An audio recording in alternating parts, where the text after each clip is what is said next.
When our people see our president and vice president doing good things like that, we lead the charge. Other indigenous tribes are looking towards the Navajo Nation.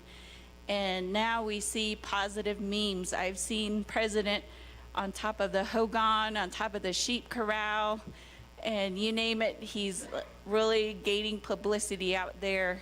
And it gives the kids a good positive image, feeling that they are proud about wearing a tziyel, wearing a kal, biyot, dahalo. So those are some of the good things that I see with this new administration. And I also want to thank our division directors. I know that for myself, they have been very open to meetings.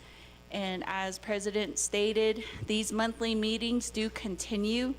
And I want to encourage my colleagues to really take hold of the initiative that he has an open door policy. So I feel that if you're able to meet with him and the team, then you're able to make strides in your own communities.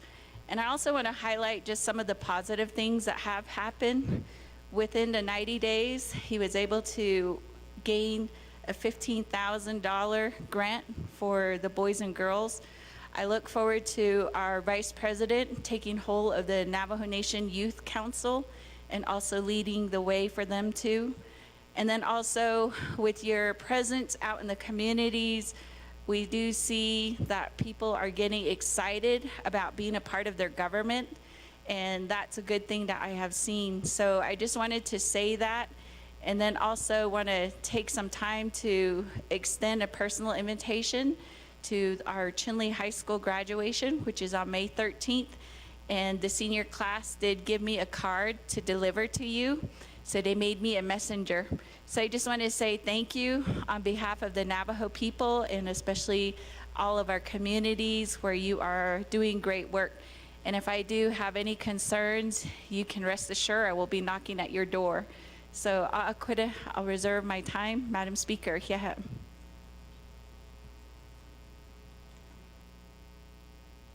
You have reserved time of 1 minute and 13 seconds.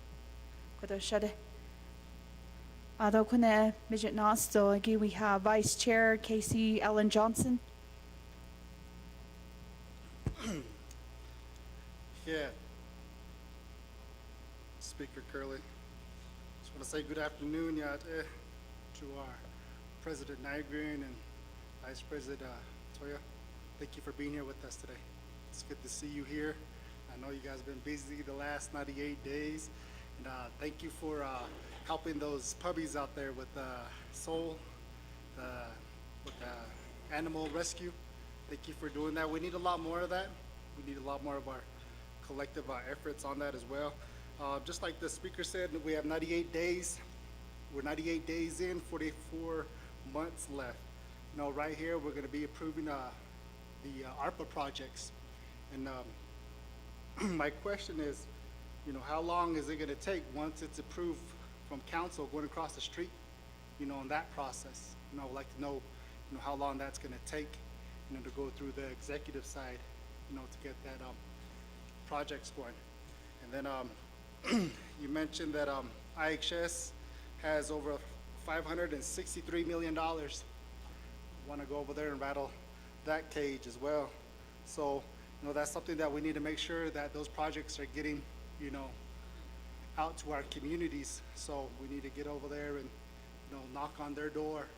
And these ARPA projects, I know we got NTUA, NECA, IHS, but I don't think that's enough construction companies to get it done within this time frame. So I think we need to open it up to our Navajo construction companies, our Navajo-owned businesses. That's my suggestion on that. Also, these ARPA work sessions, I did an ARPA work session with my chapters, and this is something that my colleagues you're able to do is, you know, with NTUA, this is what I did the other week, to make, if they had any kind of questions, you know, that we could schedule an ARPA work session with NTUA or NECA, or, you know, if you have any questions on those projects. And then the, I do agree with the minimum wage, we really need to continue to work on that. If it's just within the tribal government, increasing the minimum wage, if the next college can start its minimum wage at $15 an hour, you know, so should we. And one thing I want everybody to keep in mind, we keep talking about these division directors and program supervisors. We can't forget about, you know, those that are taking care of our government and our facilities, our custodians, all those folks, they matter. Last month I was across when I met with the president. I was walking out, I seen a couple gentlemen just standing there looking at me. And I went over there and I shook their hand, and they were the custodians. There's only 7 to 8 of them now. And they were working really hard. And I said, where do you guys work at? They told me there's a Fort Defiance at the facility maintenance. I said, all right, I'm gonna bring you some Starbucks coffee and some donuts. They just looked at me like I was talking crazy. They said, nobody ever done that for us. I said, nobody on the executive side or legislative side? They said, no. So a couple weeks ago, I dropped off, some coffee, some donuts. These are our custodians. You know, it doesn't take a division director or anybody to, but as a council delegate, I just wanted to show my appreciation to them, even if it's caffeinating them for their 7 to 8, 10-hour job, just want to look out for them, as delegates as well as the executive, I just want to let them know I appreciate them. So, I just want to thank you and thank all your OPVP staff, everybody here, and Madam Chief Justice, still waiting to make it permanent. So just let us know when you're ready. So I just want to thank all the staff, division directors. I really appreciate Chief Patrick Sandoval. He's always working with me. If I have any questions, thank you. Thank you for coming out to my communities and those helping with the flood at Bird Springs. I really appreciate it. You coming out.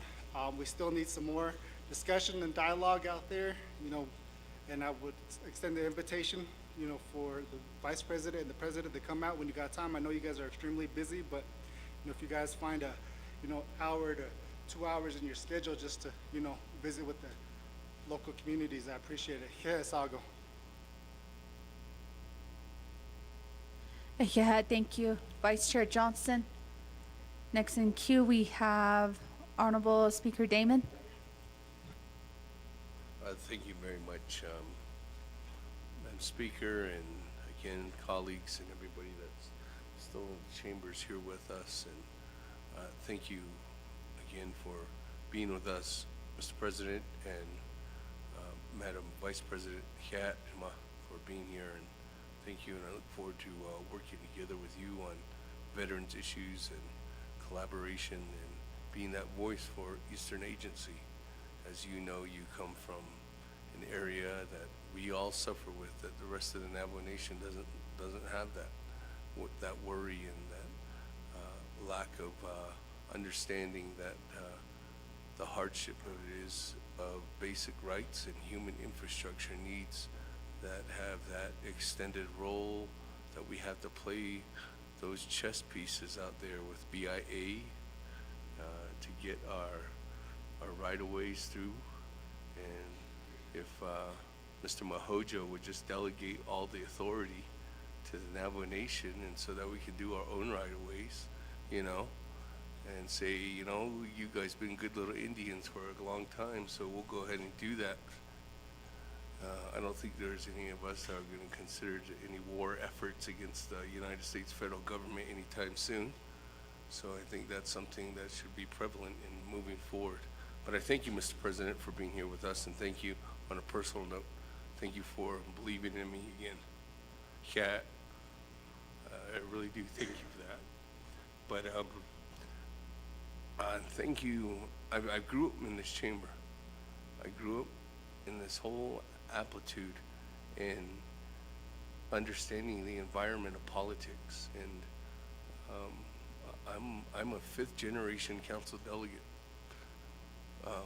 and I just want to say that I've never seen a president since Kelsey Begay and former Speaker Begay worked together on any initiatives, and I've seen that from you. I've seen those doors open that hasn't been there before. And I think the responsibility to action and the authority that we have as growing into this leadership roles, that we continuously center point our own personal ambitions for, need to be disregarded at sometimes. And I see that in you, because I think the featherment tool in the arc of history that can be bent today is really trying to make sure that we can move things together. And I've never seen that before, except for yourself asking for us to assist you, and you asking ourselves to assist you in the responsibility that we can go ahead and move things forward. So again, I thank you for that, Mr. President. But I still will keep your division directors accountable.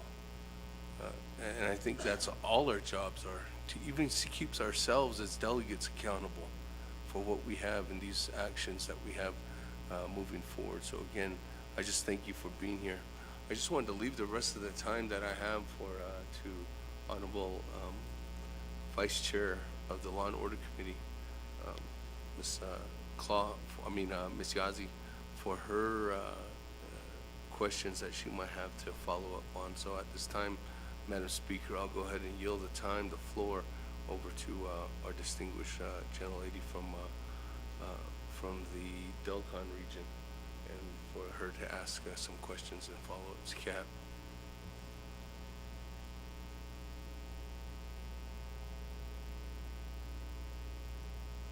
Thank you, Speaker Damon. Yielding the time of 1 minute and 19 seconds to Vice Chair Yazi. Do you accept? I do, thank you. Yeah, you have 1 minute and 19 seconds. All right, thank you, Honorable Damon, for allowing me to continue to ask my questions. I'm still learning all my rules, but I forgot I had to reserve time. But as everybody knows, agriculture is very important to me, and this question comes from my constituents of my 5 chapters. And I want to know if it's would it be out of the question to find out if communities in my area are able to work with NAPI to possibly purchase hay for our ranchers. I'm not sure how far NAPI is able to reach my constituents in my area. And then I also had the opportunity to meet Mahoja last week, Director Mahoja in Washington, and I'm gonna keep bugging you, and I'm gonna bug you a lot to find out more about grazing, and also additionally learn more about how we can do a Navajo nationwide conservation plan, because climate change, and we're gonna have more emergencies, and we really need to start looking at how we can all participate and figure out how we can grow food, how we can support our farmers and ranchers. And so those kind of things are very important to me, and I look forward to working with you. Thank you.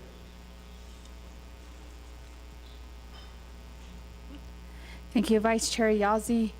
At this time, I'll give the floor back over to President and Vice President for their responses. Ado shnant ada na senegido njonago khisnda hoilnega siye ohne klisa laba ya just do ben da hoit au ibn nach nsahake sto khalit olo da dilni nanegi ayoba hensen. I just want to say thank you, and overall I'm really happy that we're having this discussion. And I think one of the lessons I've learned over the years is that continue to remain humble. That's what I always tell myself. Here, don't let your head get bigger than being the president of the Navajo Nation. Remain humble. You put on socks, you put on pants, you put on your own hair bun, and don't forget that. And I'm glad that, thank you, Speaker Damon, for those kind words. Those are the words I live by every day. You know what I mean? Just even driving in this morning, some of the words I live on by. Even driving home yesterday, I was like, oh, well, somebody should drive me home. But just continuing to remain humble and continue to look around. I just want to say thank you in that matter. Again, Otto, brother wrote out there. And thank you for always coming on by. I do appreciate your visits in the President's office. I know that we have a lot of dialogue, a lot of discussions. I know that when we walk out, we don't agree, but we tend to come back together and have more dialogue. And that's one of the things I do appreciate with each and every one of you is that we're leaders.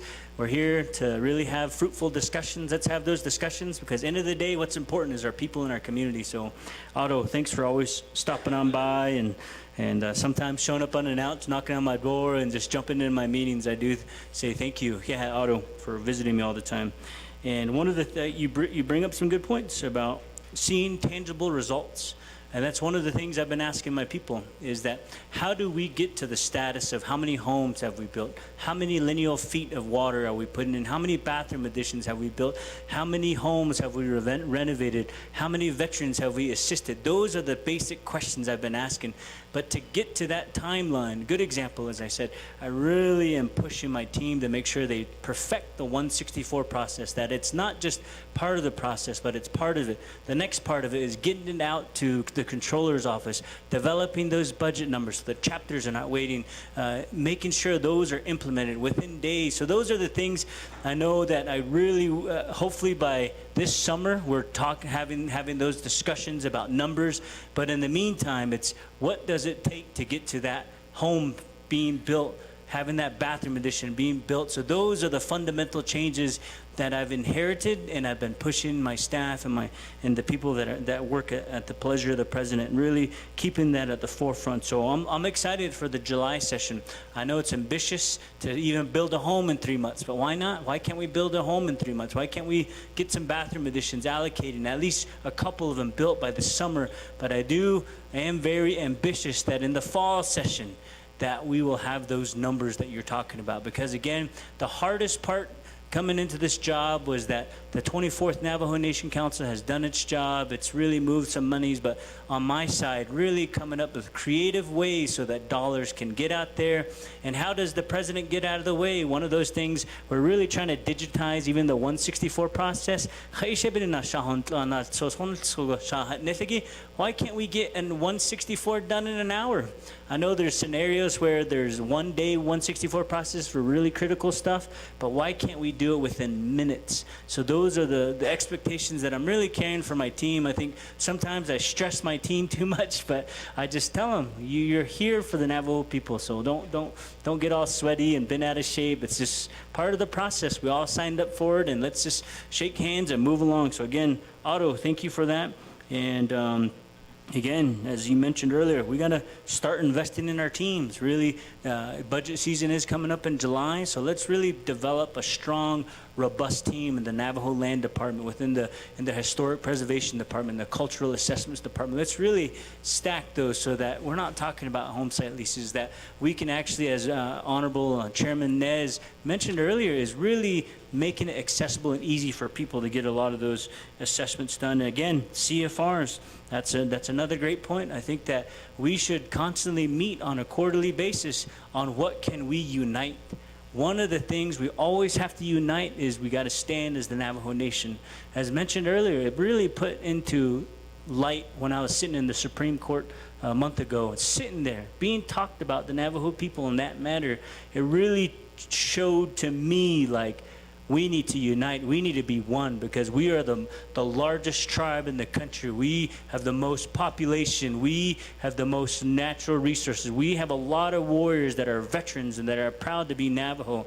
So when it comes to federal issues, let's continue to unite as one another because a strong Navajo Nation is something that I think a lot of people have not been wanting for a long time. So yeah, for bringing that up when it comes to CFRs, and let's unite.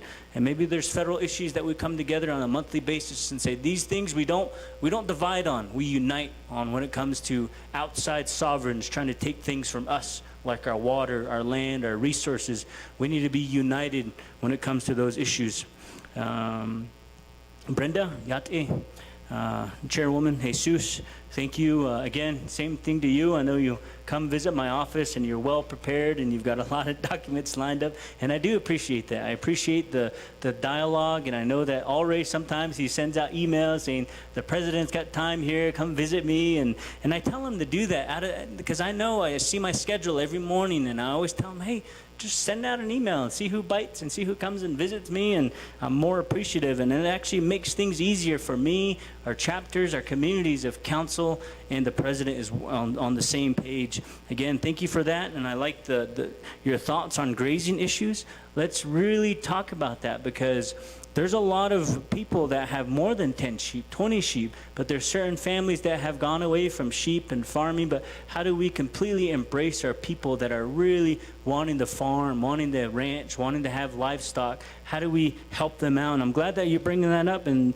quoting the CFRs as well. Let's unite behind all of those things. Work with Mr. Mahojo over here and his staff to make sure that we can, as Speaker Damon mentioned, how can we continually unravel the rope or the bridle that the Navajo Nation continues to have on us? How can we roam freely and do the things that we want to do within our country? And we do that by uniting behind certain issues, because that's what people always bank on. They always bank on, council and president, you know what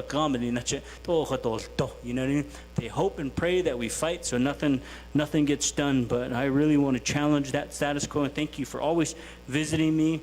And again, the abandoned uranium mines. I know that's a really hot topic, and I'm glad that you've had discussions with our Stevenette City and making sure that those are really handled, because there's so much across the Navajo Nation that I think about. The one thing I think about is that we've been fighting this battle with the uranium cleanup for decades, and some mines have been like that for decades, and now it's affecting students with the downstream and the rain and all that stuff. So one of the things I want to say is let's really unite on making our nation safe, really keeping our people accountable, because it's even that, let's unite on that to make sure that these statements are really clear. I don't understand why we're not on CNN. I don't understand why we're not on Fox News every night saying the Navajo Nation is a place that has been taken advantage of, and they're one of our most patriotic people in America, and this is what we did to them.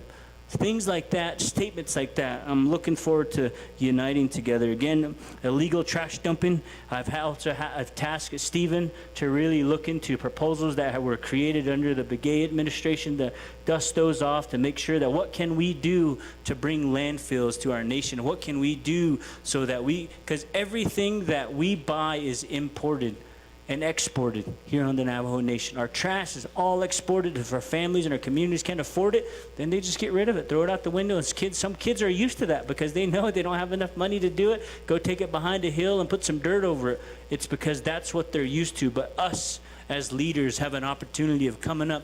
Good example, look at Salt River. You know, they have the landfill that services all of metropolitan Phoenix area. Let's work with those partners and bring them out here and figure out how can they even set up a landfill here on Navajo. Let's work with other tribal entities that have perfected those processes. So I'm looking forward to working with you, Chairwoman. And also, the land surrender that you've mentioned, I look forward to setting up that dialogue at the same time with Chairman Nez, and let's make a tour of Northern Agency to make sure that Northern Agency is really heard and we make some time. And that also brings me to my next point, that I really encourage my leaders before me that set up some meetings where you bring in all your chapters.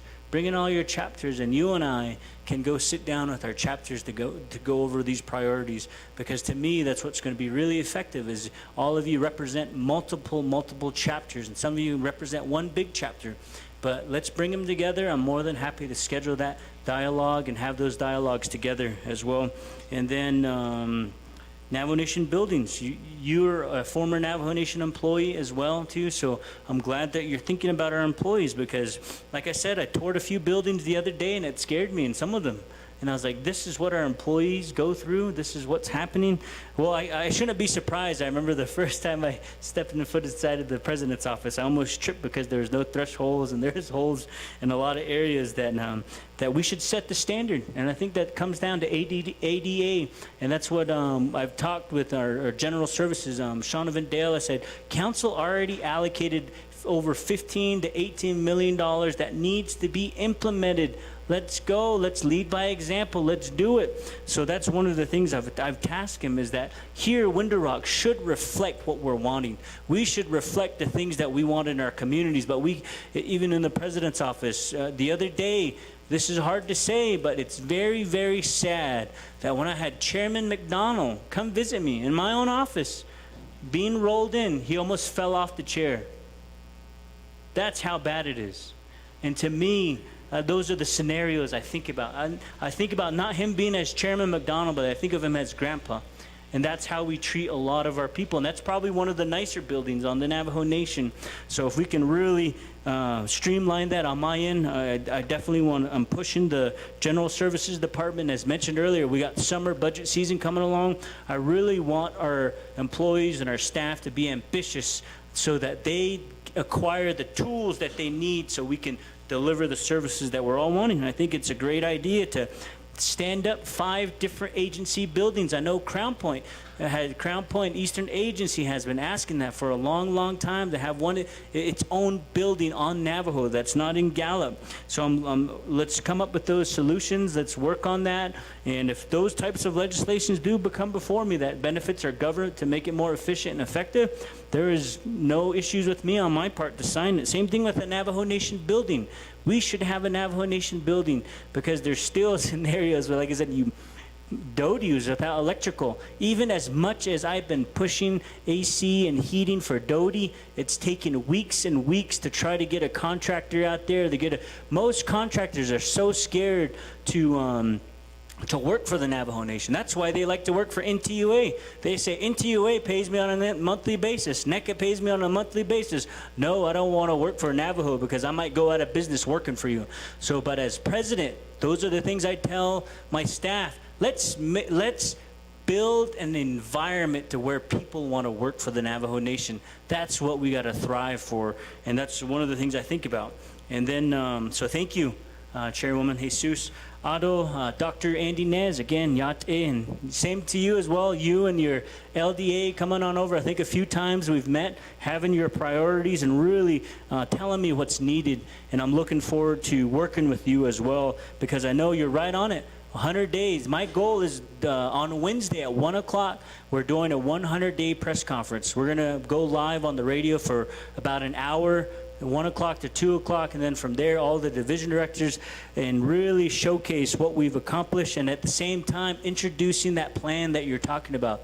Because I've interviewed a lot of our divisions, a lot of our leaders, and we put it on board to where I said, 100-day 100, let's have an outline, let's have a plan so that the council, myself, all of us can measure ourselves against. So come Wednesday, 1 o'clock to 2 o'clock, we are doing a press conference. It'll be on KTN and all the major radio stations across Navajo land. So looking forward to that. End of the day, you're a well-seasoned person that sees projects through, and that's all about accountability and getting things done. So looking forward to presenting that and emailing it to the whole council as well.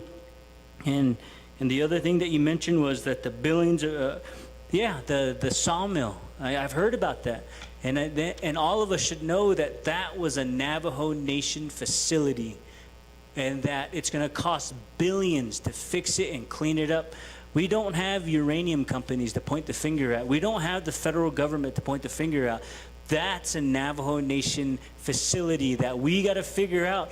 How are we going to raise the money to clean that up? And I've heard from numbers from $1 billion down to 40 billion, just that 40 million to at least make sure that the waters don't get contaminated. So what I ask of you, Dr. Nez, is let's at least make the water safe. Let's ensure, if it might cost 40 million, 50 million, whatever it may be, but let's get the water safe and make sure that it's safe enough for our communities stop being affected down the road. So I know the total cleanup is in the billions, but if we can just do the bare minimum, because it is a Navajo Nation, we're going to have to pay for it ourselves. And if we're going to pay for it ourselves, I know we've been talking about revenues and dividends and trying to increase our productivity, but at the least we can do is make it safe, protect our water. So I look forward to working with you on that, Honorable Dr. Nez. And again, enhancing our division directors' accountability. I'm all about that. So thank you for always making time to visit with me and making time that we reach out to you and really hear from you as well.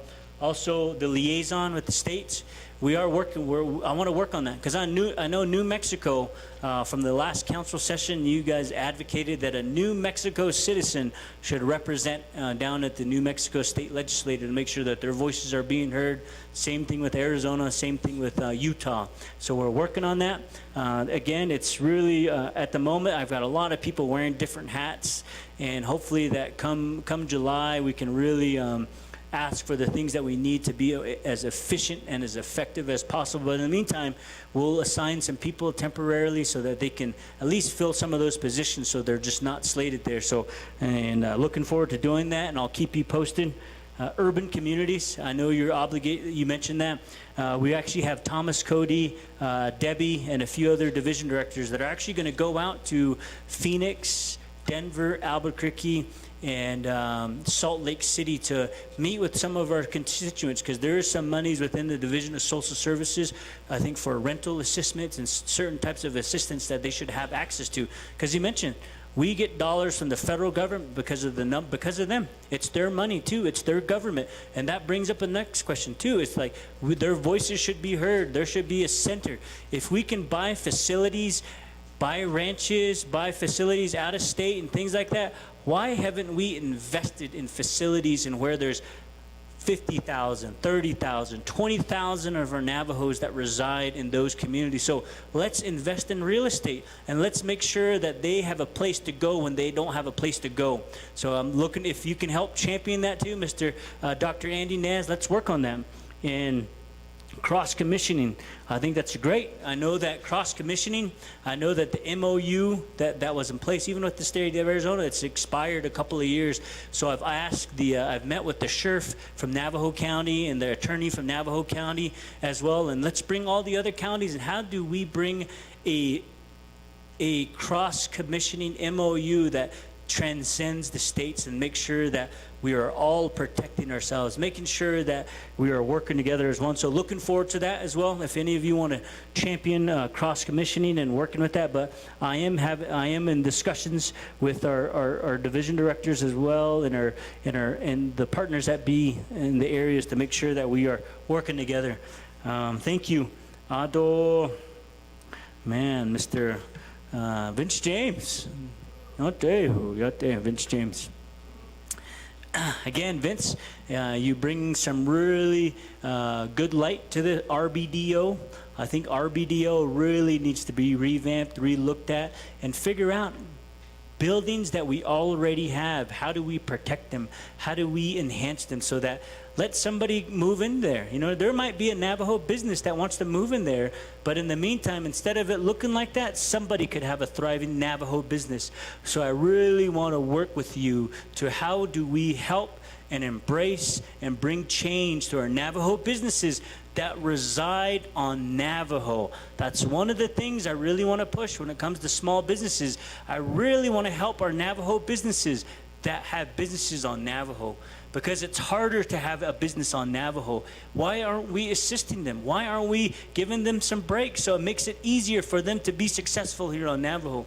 And I think that if you can help champion that on the legislative side, I've already had some talks with our Division of Economic Development Director, is how can we help our Navajo businesses that reside on Navajo? So that's one of the things that I really look forward to working with the council on and keeping you informed, is how do we make it fun for them to keep their shop on here? Because right now, a lot of people, they go to Flagstaff, they go to Gallup, they go to Farmington.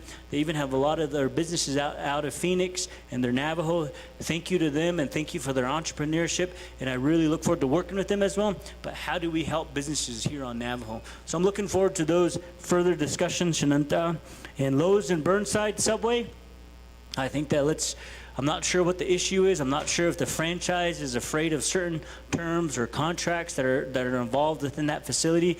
But I'm looking forward to sitting down with the Burnside facility and figure out how can we if we can have a Subway in Shiprock. At my tenure in NECA, I did go to Subway a lot because there was a lot of options that I had just to go to Subway. Even here, I think I had Subway. I think I have Subway here more often than I have since we have one in Winter Rock. So if we can bring Subway to Burnside, let's do it. Let me know what we can do. If it's a letter from my office, like I said, let's all be bold in here. I think that's one of the things that there's a reason why a lot of us are brand new in here, is let's be bold. Let's be bold and let's assume this is it. let's do it.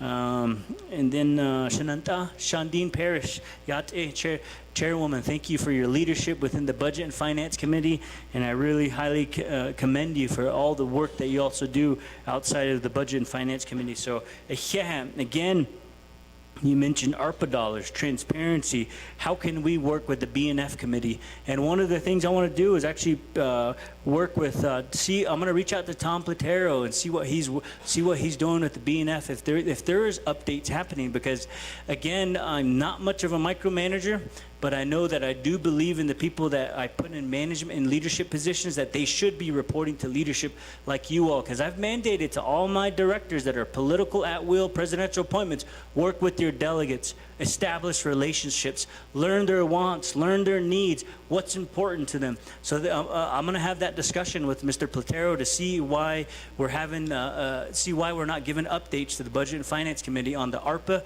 updates. Okay. All right. ONB and OOC. Okay, perfect. So, Tom, I'm going to be like, Tom, shh, don't be mad. Nay. But Tom, I look forward to, I know Tom's listening. I think with Tom's leadership, he can also lend a hand to the new controller coming in and OMB to make sure they follow Tom's lead, because that's what I want to do, is bring those people in. So I'll be looking forward to Tom working with OMB and OOC to figure out how can we give those updates. Again, it goes back to the website. I really want to make the website more user-friendly so that anybody can read it. So looking forward to that. Hardship dollars, where do I stand on that? I think that a couple of weeks ago I did get interviewed by one of my good friends, Lean Batu. If you're listening out there, I know you listen to these all the time. But again, my statement there was, in the meantime, what's in law right now is that it's going to be reverted next year, July 2024, if they're not obligated. But in the meantime, if the law does change and we decide that hardship dollars are going to need to be allocated by next January or a lot earlier, then that's the law and that's the will of this body. So if that's something that this body wants to continue to advocate and do. But in the meantime, as president, I really want to follow the laws that you create to make sure that I want to do my very best to obligate every single penny so that we focus on infrastructure and building out our communities. Because most people think we're never going to live here in 100 years. Most people think we're going to move away. But we have a once-in-a-lifetime opportunity to build out our Navajo Nation and prove them wrong, just the way we've proven them wrong for hundreds of years, and we still exist. So I'm looking forward to putting those dollars together, and with your leadership to really obligate those, put them, go through the 164, get them into accounts, and actually get them completed and finished, because that's one of the things that one of their most famous arguments about water is, well, you guys are just moving away and you guys don't need as much water. Let's reverse that and say, we're coming home. We probably have the youngest chairwoman of the Budget and Finance Committee, the youngest president here as well. So our people are coming home. So let's prove them wrong. And thank you for your leadership. And then timelines, I get that. And I'm glad that Mike Anderson, you were able to meet Mike. I know he's a Western guy too, Western agency person. And I'm glad that he was able to accommodate when you were out in the Kayenta area as well. And when it comes to our economists, I agree on that.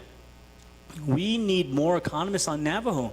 I'm not an economist. I might have an MBA, but I don't specialize in forecasting our economy, forecasting all these things. So we really need to invest in more economists. At the same time, we need to invest in more labor and statisticians, so we know what's the makeup of our communities, what's the makeup of people that vote. We don't even know what the age group is across Navajo that vote or even reside. So really, we should have our own labor and statistics and our own economists. So again, I think July, all these things that we're talking about, I look forward to putting a lot of those numbers in the budget and see if they actually follow through. And if we do, we're going to definitely be hiring some strong talent come fall. So again, thank you for that, for your leadership. The Navajo Rangers, and making sure that Navajo Rangers and all the other fish and wildlife public safety officers, making sure that they're recognized. Let's do that, because they should also be commissioned to make sure that they're cross-commissioned with our Navajo Nation police officers. That will actually help us out, because I want to make sure that they're also treated as well. Are they already police officers that they can? Is there any? I'm getting some. I'm looking at Chairwoman here, so I want to make sure that I'm not saying something wrong. But from what I heard in the past was that really trying to make sure that they do have the ability to make arrests, to have the ability to make sure that they can act as police officers when it comes to our rangers. If not, well, I guess I'm wrong. So in the meantime, we'll look into that. If I am wrong, we'll definitely follow up on that.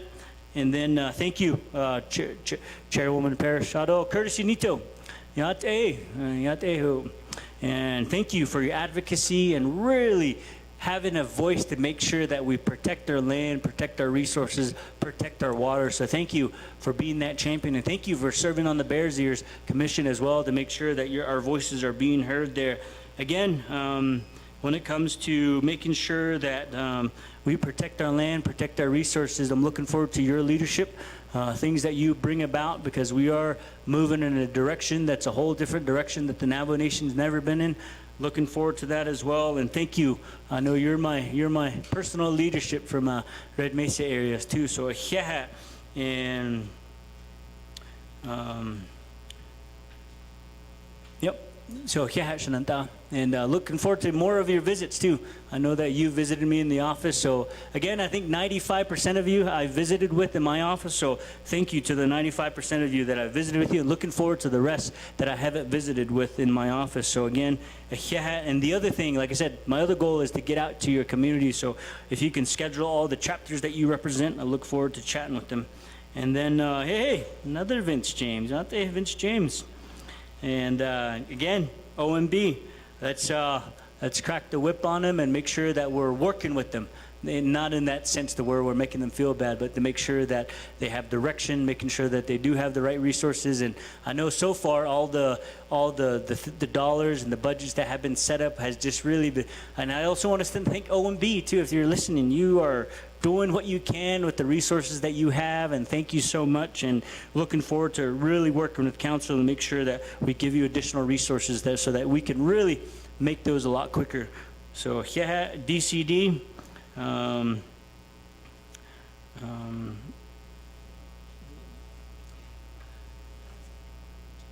Invoices, DCD and the invoices. I think that's where it comes down to, because I know even within one division of social services, we were able to pay either it was 1 million or 2 million in invoices that were waiting almost a year. So within the past 98 days, we are paying people. So I just want you to know, Shananta, I'm sorry I didn't have it in the State of the Nation, but there's just, in the 100-day, you'll hear a lot about this stuff. But again, that's one of the things they're doing, because paying invoices and paying people. So yeah, Shananta, my next 30-day goal is to improve my penmanship. Again, Chairwoman Eugenia Charles Noon, Yate, from my home agency of Northern Agency, Yate. And thank you for asking that question. Who's the president? I'm the president. I know that it's very, there's one of the things I'll reach out to my staff to see where the miscommunication is, or if there's something I'll talk to them and make sure that they are reaching out to you. I should be meeting with. I made that very clear. And that's why a lot of the other people I've met with, because they're the leaders, and I respect you, and I respect you to the highest as well. And I thank you for representing me as a proxy too in Washington, D.C. when I did leave. So that's how much I believe in you. So hopefully don't think otherwise. I do believe in your leadership. So again, top priorities to me, really bring efficiency and effectiveness to the Navajo Nation government. And then the number 2 is spending money and making sure that dollars, because there's so much, there's even citizen dollars, there's ARPA dollars, there's all sorts of dollars, state dollars that are just sitting there. So you all have done the hard work in the past. I just want to get out there and spend the money. So that's number 2. Number 3, which is always in my top 3, is obviously working with you all. That's my number 1 priority, is to work with the Navajo Nation Council. And then increase the minimum wage. I'm glad that we are talking about that, because that's also very important, because the wages across Navajo really need to be worked on. And then when it comes to projects like the corner or dollars that are coming in from federal agency, if it's free money and they're trying to help us, we shouldn't deny help from people that are trying to help us. So whatever I can do, working with Mike Anderson and whatnot, I think let's see what we can do when it comes to that project. And I'm not sure what's needed from myself personally as the president.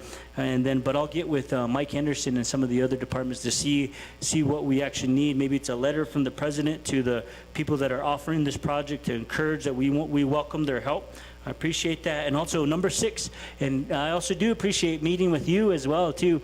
I know we had an extensive meeting when you brought individuals that have a passion and that have been, their voices haven't been heard when it comes to ADA and people with disabilities. And I know one of the goals we had out of that meeting is to hire somebody within the Navajo Nation by July that has some sort of disability but has been turned away but is more than capable of doing the job. And that's one of the things I've tasked Debbie, our director, Debbie Nez, if she's in the area, that we are working on that goal that we set during that meeting. So I really appreciate you bringing those people in. And also, I'll also have a conversation with John Chosey, who's also working on the domestic violence, MMIW, and I've also assigned him to people ADA compliance and making sure that their voices are being heard. So I'll chat with John and see where the miscommunication is, and I'll make sure that he does reach out to you and regroup, because I really want to make sure that we put a big dent on that, because we want people to come out to Navajo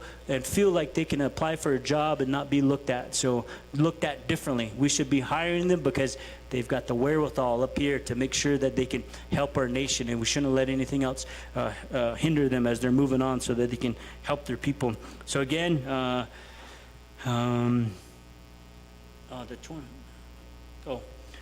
increasing the wages. I know that's one of the things that Department of Personnel is working on, a wage study. I've also had certain divisions work on wage studies as well. So hopefully we get that wage study done as soon as possible. It's supposed to go out for, I think, RFP or RFQ very soon. So once that comes out, hopefully by the summer we'll look at it, because I know there's one from, I think, 2018 or 2017 that does exist, but I know wages have changed. So once that study is complete, we'll keep you in the loop. But in the meantime, I think one of the things that we can do is, I think suggested by Dr. Andy Nez, was why can't, or I think it was Casey Allen, Honorable Casey Allen suggested, is Navajo Nation should have their own minimum wage law. Lead by example. If the Net College can do it, why can't the Navajo Nation do it? So maybe that's the first step that you can help you, Chairwoman and Casey, really, maybe that's what we champion. We champion that at the Navajo Nation level. Let's do that minimum wage law for Navajo Nation employees. So I think that would be a big first step for our nation and for our community. So thank you, Chairwoman. And then I almost said go into executive session, but I was just looking at my notes. Thank you. And then over to Shananta over here, Mr. Johnson. Yate, and good afternoon. Your TA looks real smooth, man. Looks awesome somehow over here.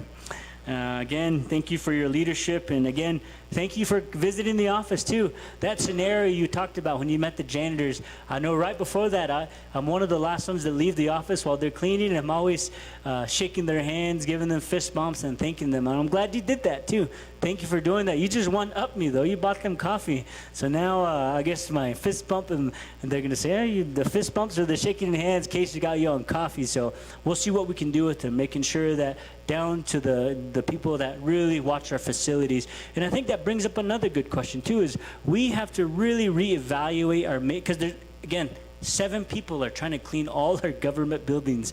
So let's reevaluate. This summer, when the budget time comes in, like I said, I'm going to make sure that my people are feeling ambitious and feeling like this is what we need to do. And let's, hopefully by this summer, we got 14 more people cleaning our offices all across the Navajo Nation. So we'll work on that. And hopefully by then, they'll have a minimum wage law, because I know they would probably be so happy with $13 an hour and the families that they help and everything that comes along that way. So looking forward to seeing what we can do in the coming months. And then again, IHS, let's stay in the loop on that. I look forward to that, because I know your community is one of the most highly affected communities just because of rock, just the way it's scenario, not the other rock, but a real rock.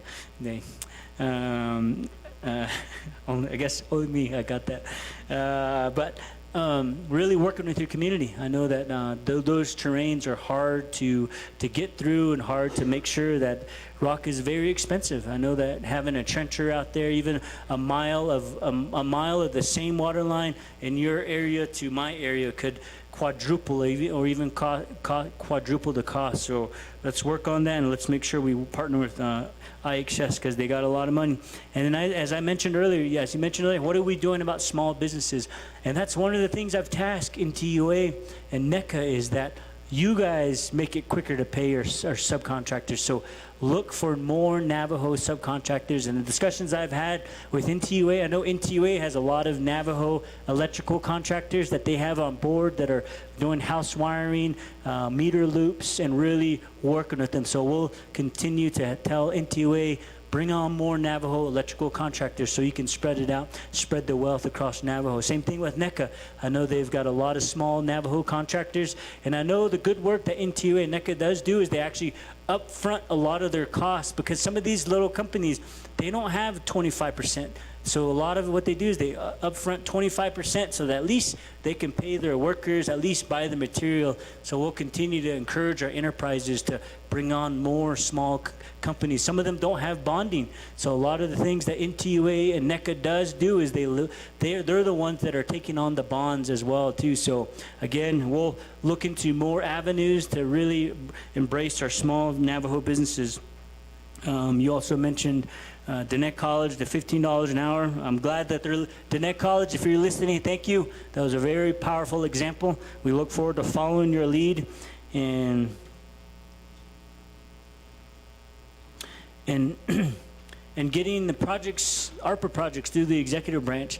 Again, that's been my main focus, is following those timelines. A lot of the things that do come in through my office, at the very beginning, I look at a report or a 164, it would be dated like 6 months ago or 7 months ago or 8 months ago, and to the minute I sign it. Now I look at it, it's like 2 weeks or 1 week, and now everybody knows we're moving the 164, so even more stuff is coming over to my office. So I'm looking forward to the day where it's like, oh, this was this morning, okay, cool.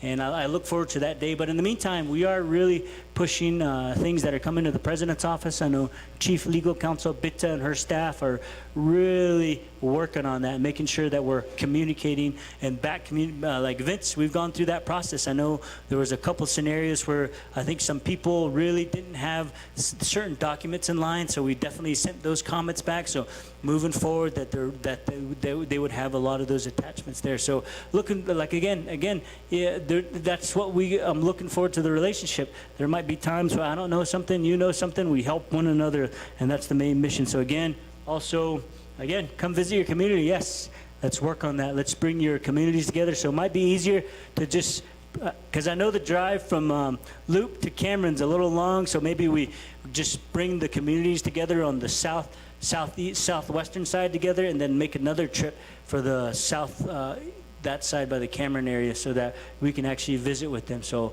looking forward to you scheduling that meeting and working with my staff to get that scheduled. So yeah. Also, it says Starbucks. I was like, where's mine? Chief of Staff, I'm glad that Chief of Staff Patrick has really been out there working with you, and that's one of the things I tell my staff too, is don't wait on the president. If it's something that you can get it accomplished. Be resourceful. It's almost like saying, hey, and you know how to bring in the water or things like that. So anything that is within their roles and responsibilities, I push them on that. I know that you might want the president to push certain documents ahead, but if that staff can handle it, I'm glad that you're believing in the staff, because that actually will move things a lot quicker instead of always waiting on the president for their blessing. So that's one of the things I encourage all my staff to do, is be resourceful and move things forward. Oh, I wanted your opinion on this. Well, you should know this is for the people in the community, so push it forward. And then I just wanted to answer Eugenia's question about what are my top 3 priorities. My priorities are in relation to chapters.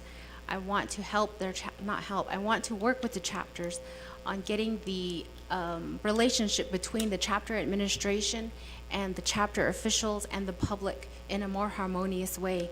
There are so many chapters out there. We've all read it in Navajo Times that we need to work on that. We need to see where it is in Title 26 and where it is from the executive branch level, from our community development department, that needs to get that fixed and get that better working, because the only people that are suffering are our people in those communities. And so that's why that is one of my priorities. And then the next thing that I am prioritizing, and I guess it's catapulted because of what month we're in and what we've heard in the past, as you mentioned at this morning's walk, the New Mexico State appointments, the awareness of sexual harassment in our Navajo Nation government and all entities that have to do with where we're all working together, and child abuse. We need to be able to prevent that. We need to be able to make sure that our young people are safe when they come back to work for us. So I want to make sure that that is established within our Navajo Nation. And again, I want to go back to my inauguration speech.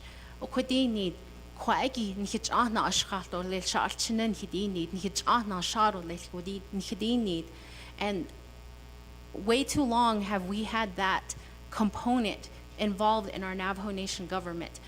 Many of us have experienced it, and enough is enough. We need to make sure that our chambers, our executive office, our judicial branch are safe for everybody to be working in, and to make sure, as Shanella said, we have 4 years here.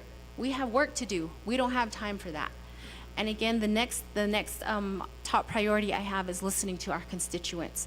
As I mentioned before, I get phone calls, Facebook messages, text messages, meeting out at the gas stations. That is a priority, because when I was your everyday Navajo woman out there in Torreon, New Mexico, nobody listened to us. We tried to talk to our chapter officials, our leadership, and all of that. And so that is why that is my priority, because I wasn't extended that when I was just your regular everyday Navajo citizen. So listening to our constituents is another priority of mine. Thank you so much. Oh, yeah, Madam Vice President, appreciate that. And every time you see me look this way, I'm looking at her notes because mine's too scribbled. So again, Speaker Damon, Yate, brother, thank you. And that's one of the things that you mentioned is I always try to see the best in people, no matter what. No matter if they said anything to me wrong, because I always think about how would I feel if somebody treated me that way. So in my response, I believe in your leadership. I believe in the things that you've done. I believe in your insight, your intellect, and that's what's important to me. And I feel like when you want to better yourself, become a better person, I'm all for it, because we are living in the now. We're not living in the past. We're living in now, and the main thing and the main mission that you have is to help your communities, and it was just resounding too, the way your community supports you. And to me, that still shows that your community cares about you. That's all I care about. Looking forward to the good work that we're going to do for your community. So nothing's changed on my end. I believe that if somebody wants to be better, let's continue to support them and not be bullies and not be somehow towards each other, because having grown up without much support, to have support from somebody means a lot, even if it's asaha heda, Diego, and shashnoda. And that's one of the things I think about. So thank you, Speaker Damon, for the work that you continue to do. And as I mentioned earlier, I try to stay humble each and every day and don't let that seat or that hat of being president get to me, because this is it. It's not about how I present myself or how I talk, or some people might say joke a little bit too much. But that's one of the things about being Navajo, because as long as you know your heart is in the right place, and I feel like your heart is in the right place for your community. So looking forward to getting things done in your community. Yeah, Speaker. Shananta, share Mrs. Yazi, Yate, agriculture. I'm glad that we're having those discussions. Again, mentioned in my speech about enterprises. That's one of the things I've always asked is we have all this water, we have all this land on Napi. Why can't we make it more accessible everywhere else? And why can't we bring some of that intellect to other parts of Navajo? So I'm looking forward to working with Napi, looking forward to working with you to really promote agriculture and farming Because even last month when we were at the Supreme Court hearing, all they kept talking about was agriculture, being farmers and ranchers. They weren't talking about us being attorneys or lawyers or engineers. They talked about who Navajo people are. Navajo people are farmers, they're ranchers, they need water. So I think that if we can continue to embrace that and empower those people to have many, many cows, many, many sheep, and lots of duck, and we're buying a lot, imagine supplying all the if we go into a Whole Foods, imagine if that was all Navajo products or Fresh and Easy, and that's all Navajo products. And I think that's a goal that we should all have, and that also embraces and empowers our community. So looking forward to, I know that one of the things I'm working on is NAPI board appointments. I know I'm working with the RDC committee to make sure that we get some new NAPI board appointments in the works. Looking forward to that as well. I know we got one in the works right now. She's a medical doctor, a local farmer as well too. So getting somebody in that position that will really work with our enterprises as well. So yeah, for asking that question. And then oh yeah, your brother, I was teasing you, Herman Daniels. There's my notes on that one.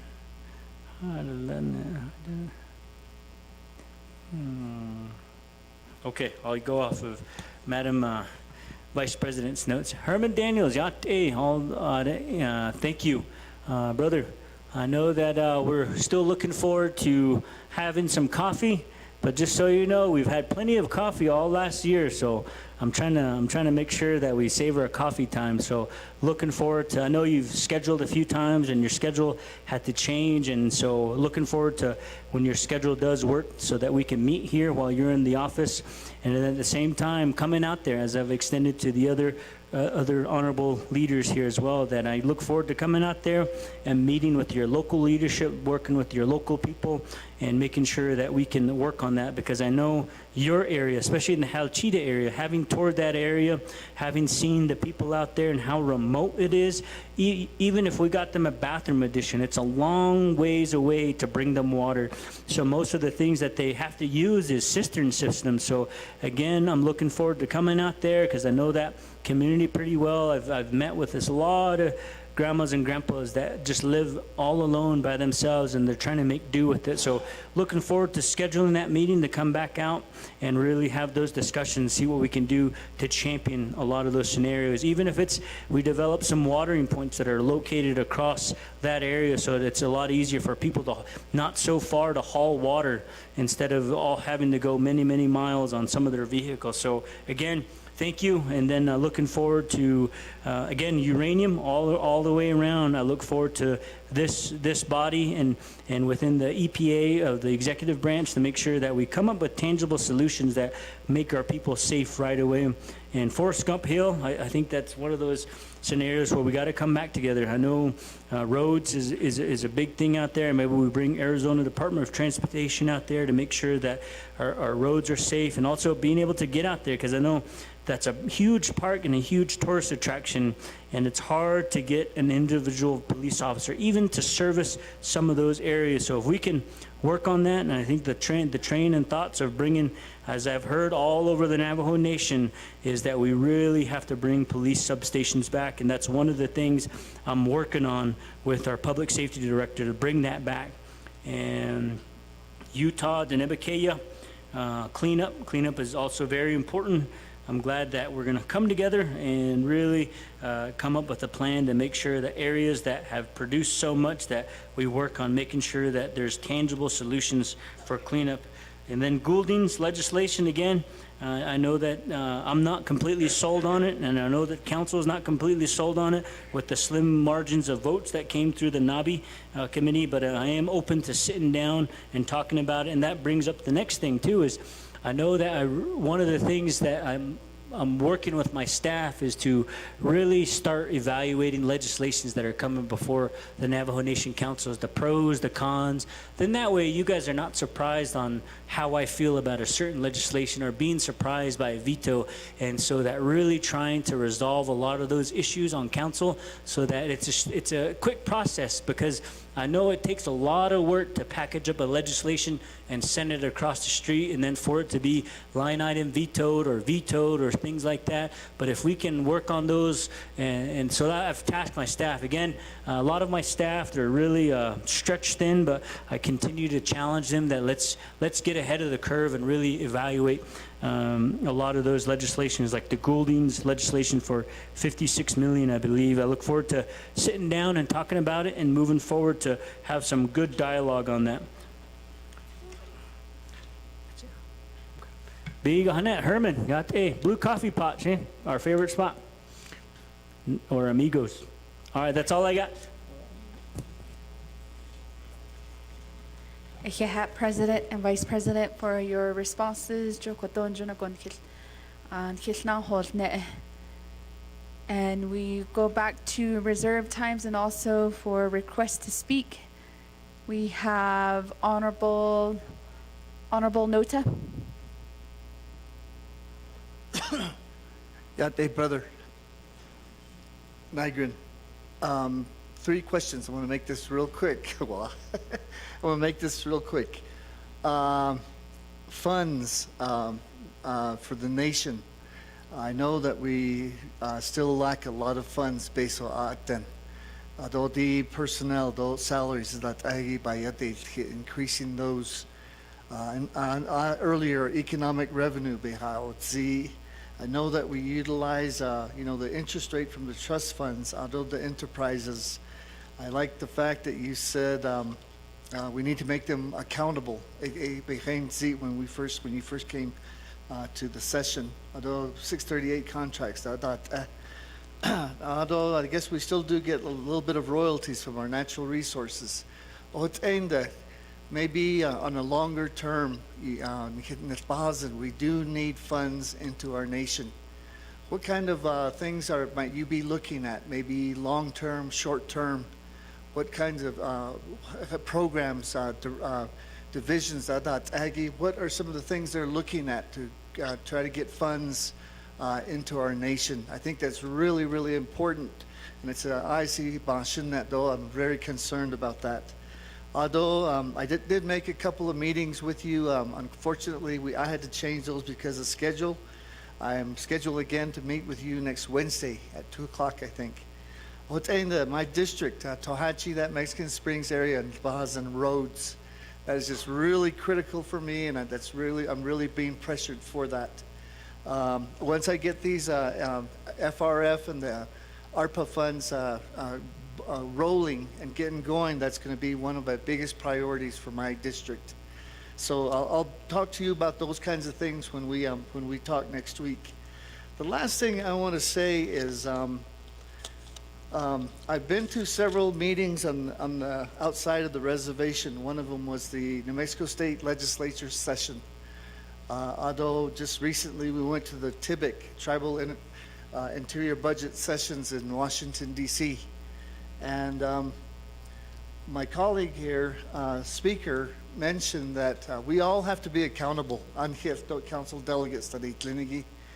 One of the things that I would like to see, and this concerns all of us probably, when we go to these outside meetings, like these legislative sessions, and we're meeting with the outside BIA, Washington, D.C., I would like to see a more united front among us.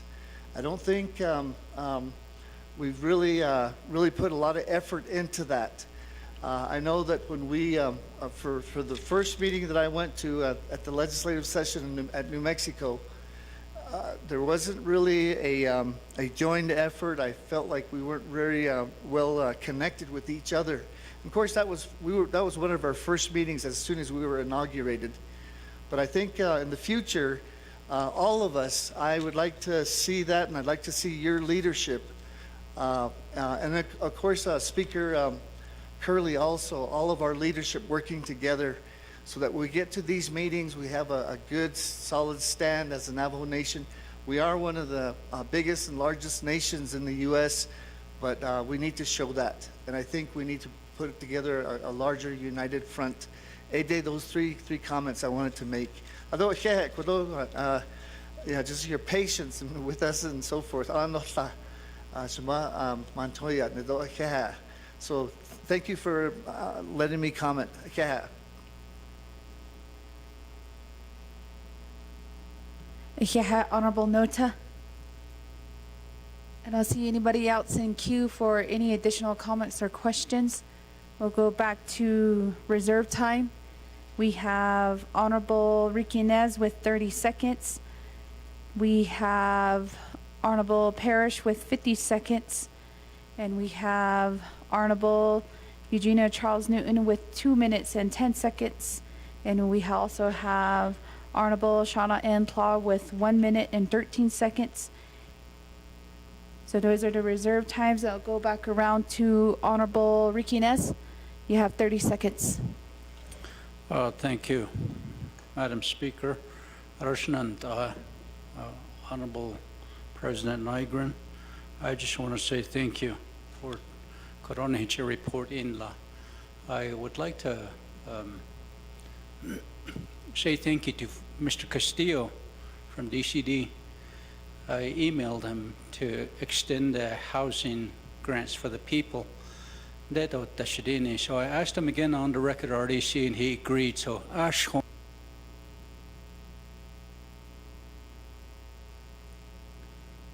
Thank you, Honorable Nez. Next for reserve time, we have Chair Parrish with 50 seconds.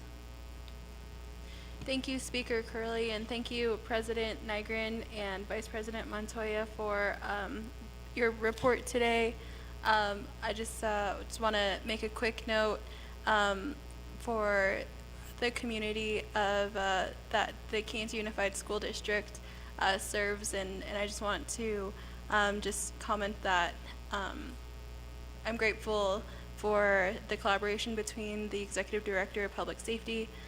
So we look forward to continuing those discussions, and thank you. We have the rest of my time. Chairwoman Parrish waives her time. Next for reserve time, we have Chairwoman Eugenia Charles Newton with 2 minutes and 10 seconds. Thank you, Speaker Curley, and thank you, President Nygren. You didn't answer the question regarding revenue, so if I can get that question answered. Also, in terms of substations, substations were proposed during the 24th Navajo Nation Council, but we needed the investment committee to buy into this idea. Where do you stand on this matter, and where do you stand specifically on public safety and justice? I reserve my time. Reserve time of 1:45.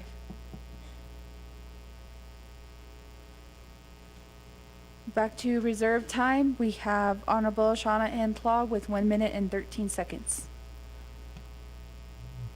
Thank you, Shatila. I want to also, I'm looking forward to the 100-day report, and then also my concern is regarding your selection for Doty Superintendent. So I am aware of several issues regarding Doty, and I feel that those need to be addressed, which stems out to the school boards that are a part of Doty. And then also I just want to thank Executive Staff Assistant Vicki Shirley for the support, and then also my LDA, Ms. Joanne Dedman, who is sitting in the gallery. And then also thank you for your support this morning for our event. I will reserve my time. Thank you. Reserve time of 35 seconds. We have a new one in queue. We have Honorable Arvizo.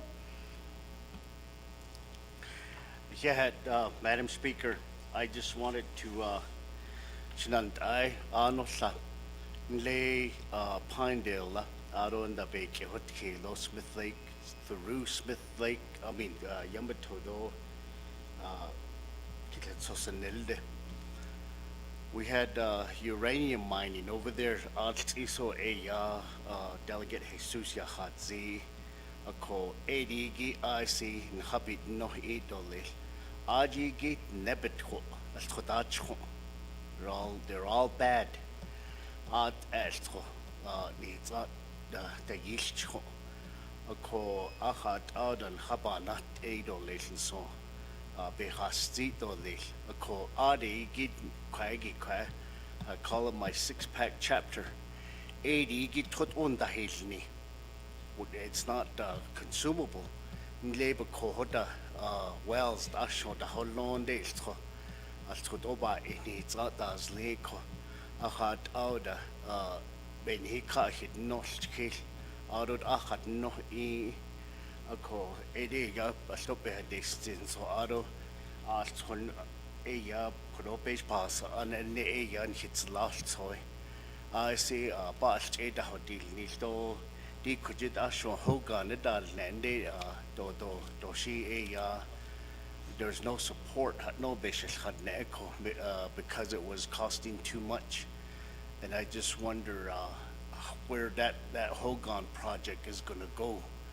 I know 240,000 no for veterans, that Hogan project, but from what I understand, that you had someone that maybe had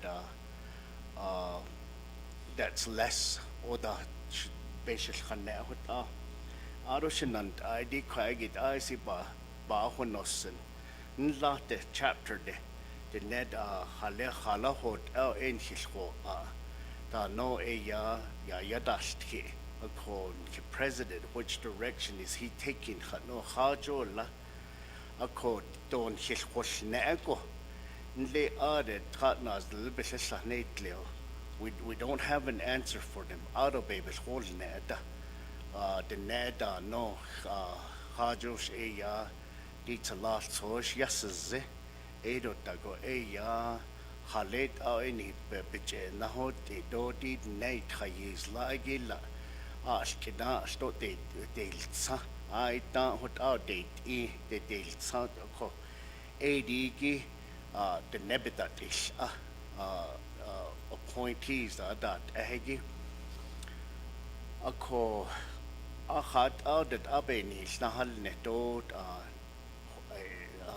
khaled not hash neto lesson so disnation and I led the nebeses nashtleho arbit is ako edeya on haba honos and the last soil ado in the uranium I see 20 aron da khas twido san in da tingi so ta yego ebich in da has ti, and then of course our law enforcement so yego ha ba honosen konda ende pa da honne di penya da di na nishata dil ni so di hawanda da dor ni no jutsala ba no e do ya shoda ako talao linigi base of by ido bandel nisto lesako nihit ned late kedat in the area ado bata benne to leshaje la talao da ko hat nisha ko jo aje dasata ado nda ni chair madam chair ajin jono go in ha o ish ko adan ha nakha 80 years and I do Madam Chair, Madam Speaker.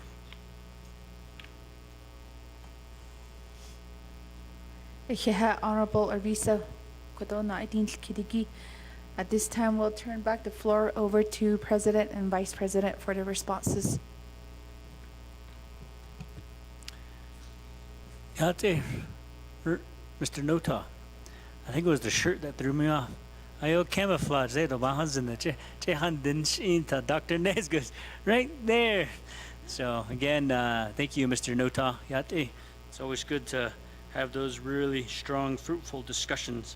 I know that you and Chairwoman Newton asked the same question about economic revenues, because I know that this is something where plants have been closed over the past 6 years, 8 years. It's been in tough situations, and really trying to figure out how do we generate additional revenues outside of the fossil fuels that have been powering our economy for a very long time.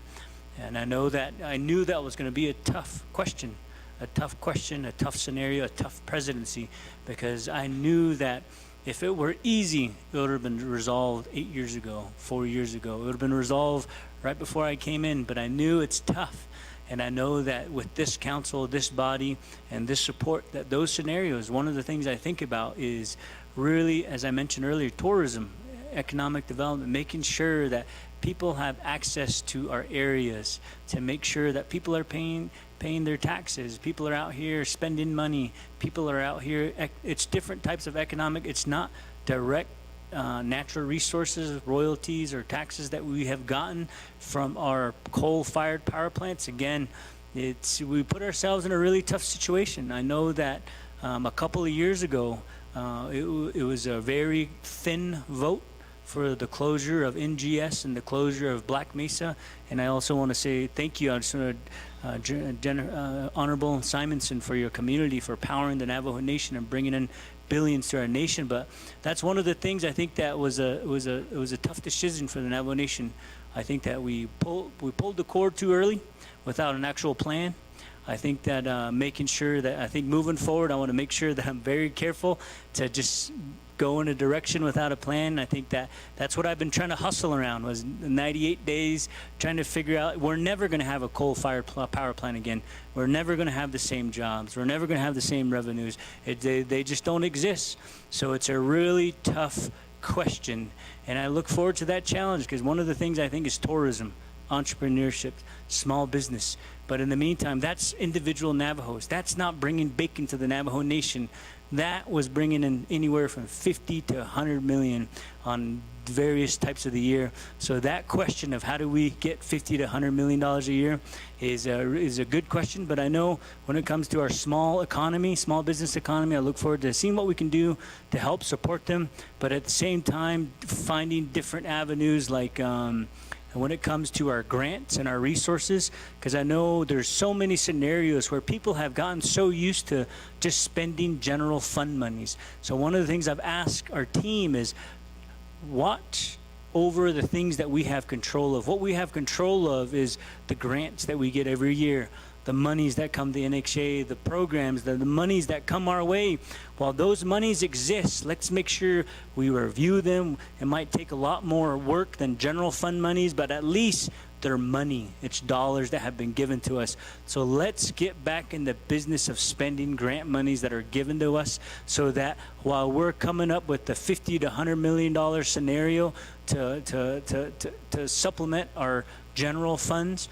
And I also think about there's other most of the things I've thought about is maybe investing in our own, in our own Home Depots or our Walmarts or our Targets, or really trying to entice more people to come here. But those are small steps forward. They're not the 50 to 100 million dollar projects that bring bacon home to the Navajo Nation.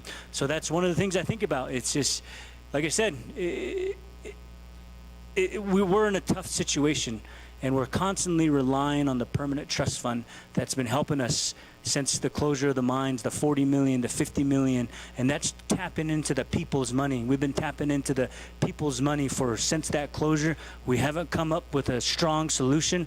But one of the things I think about long-term, as Chairman Nez mentioned earlier, what is long-term? What I think about long-term is, like my team, I've said, let's talk about pump storage hydro projects. That's a big time sustainable energy producing solution, where it's one of the most cleanest type of energy in the world. But that's thinking really big, though. If we were to go down that route, it could be anywhere from 1,500 megawatts to 2,500 megawatts, and that's a lot of revenue coming back into the nation.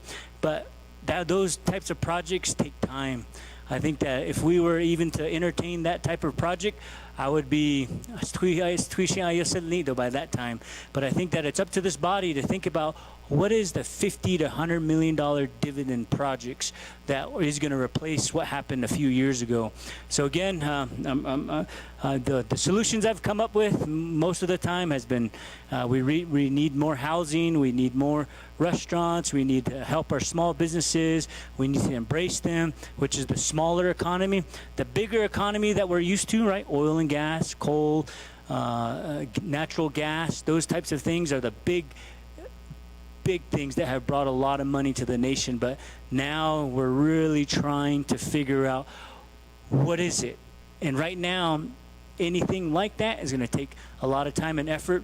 And I know that's one iron that's in the fire. The other fire, the iron that's in the fire, is really spending a lot of those ARPA monies, and then at the same time stretching those dollars, making sure that we're not just being taken to the cleaners and projects are costing outrageous dollars and people are just getting rich off of us. So those are the things I'm juggling a lot of things, but I'm really looking forward to. I know that some of you have Honorable Helena Nez Begay and Carl Slater have brought to me tall grass projects that are actually coming through the nation that is passive revenue. But again, those are passive revenues. Passive revenues are not the 50 to 100 million that we're used to. So I'm really tasking my team that while we're cleaning the house, getting organized, getting things as efficient as possible, but at the same time, what is that mechanism 10 years from now, and when we're done being leaders that our children can really benefit from? I think about the late Peter Senzal, you know what I mean? Being forward thinking, permanent trust fund, something that we live off of now and that's used to supplement our nation. I think about long ago they came up with the power plants. Long ago they came up with the coal mines. Those are our leaders from the 50s and the 60s that came up with those innovative things. Think about it. People coming into this council chambers were riding in on wagons, and they came up with power plants, coal mines, all these types of things that, again, somehow, some way, we got to help Honorable Simonson for their community, for their commitment. Is they came up with those types of things. So that's one of the things I think about. Is I think through our monthly discussions, what can we do with today's technology, today's resources, today's ability to communicate what our great-great-grandparents have done and set forward. So I'm looking forward to that. I wish, like I said, I wish I had a really strong answer for you.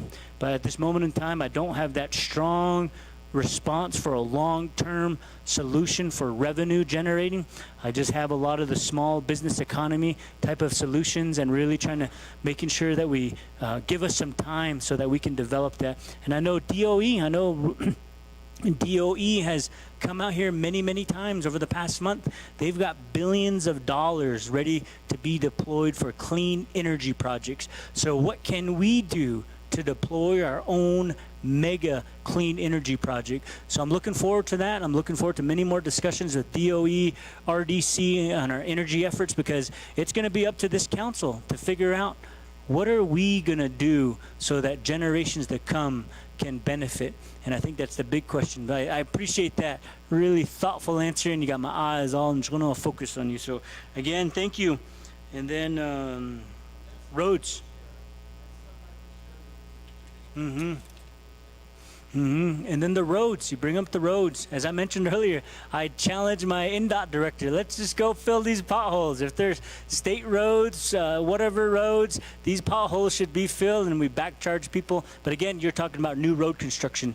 How can we get the process down for new road construction? Because I know I've tasked Garrett Silversmith, how do we go from $3 million to $2 million a mile? Is that by strategically placing projects throughout the Navajo Nation so it costs less money to mobilize? Does that mean having our own gravel pits, our own sand and borrow, to where that's only at cost because it's a road for the Navajo people? We shouldn't be charging for that if it's a road for the people. So really bringing that cost down. Those are some of the things I've challenged Garrett Silversmith on. Again, I like your talk about a unified front, because when we leave the Navajo Nation, we should be unified. And that's one of the things I've been trying to do, is because it's easier for you, it's harder for you guys to, I think, to get to a place where all of you are there. But it's a lot easier for me to come see you guys when you're out at the state legislature, because if there's 8 of you traveling, it's a lot harder for you to travel there, organize there. But as president, I think I can make my travel more accommodating. So that's one of the things I want to do, is if you do have state meetings and you're meeting with the local government, I'll try to accommodate my schedule to be with you so that we have that one voice. Because I know that when we go in separately and we have differences of opinion, but if I can be there and accommodate and be with the leadership as much as possible, I would really appreciate that. And moving on to Shana, Chairman Nez, I think that, yes, I'm going to relay that information back to Calvin. I know he's listening. I know that he got your point across about housing. And I also want to say thank you to the, hold on, my phone's on silent. Okay. Oh, the forest carbon credits for the millions of dollars that can be generated. As of last week, I asked Mr. Mahoja, I know he's here. We're working on that.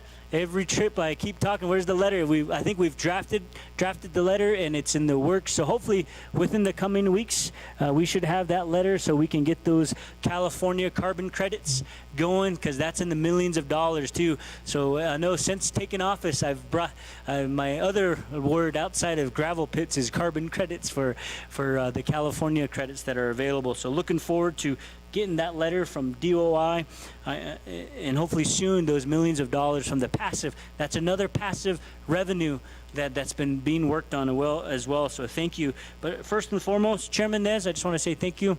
I know in the 24th Navajo Nation Council, you guys know why I'm well behaved now, because I worked for NECA and I had to really figure out how to work with RDC and the council and learn their needs, learn their wants, and figure out how I can establish those relationships. So I feel like that skill set was established by my previous job as well. Honorable Chairwoman Shondine Paris, again, thank you for your leadership.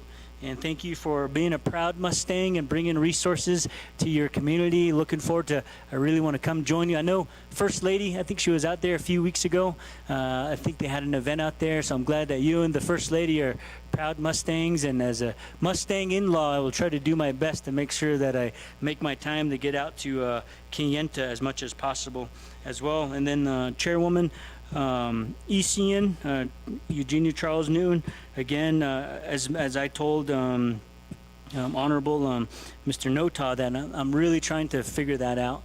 The solutions I've come up with is in your area. I really want to help you and support you, and because when I think of Shiprock, that is one of the most economic possibilities, because no other community on Navajo, there's so much potential, because you got to go through Shiprock to get just about to anywhere up in that area. So I know that they've cleared the lot at the old bonds, and I'm hoping that we can come up with some good ideas, maybe a truck stop or a travel center within your community, so that not only is it generating taxes for the nation, but at the same time really providing the resources that are needed for the community of Shiprock. So, and then again, really reevaluating other projects that you have. I know Buck's Towing. I know Bucks is probably listening.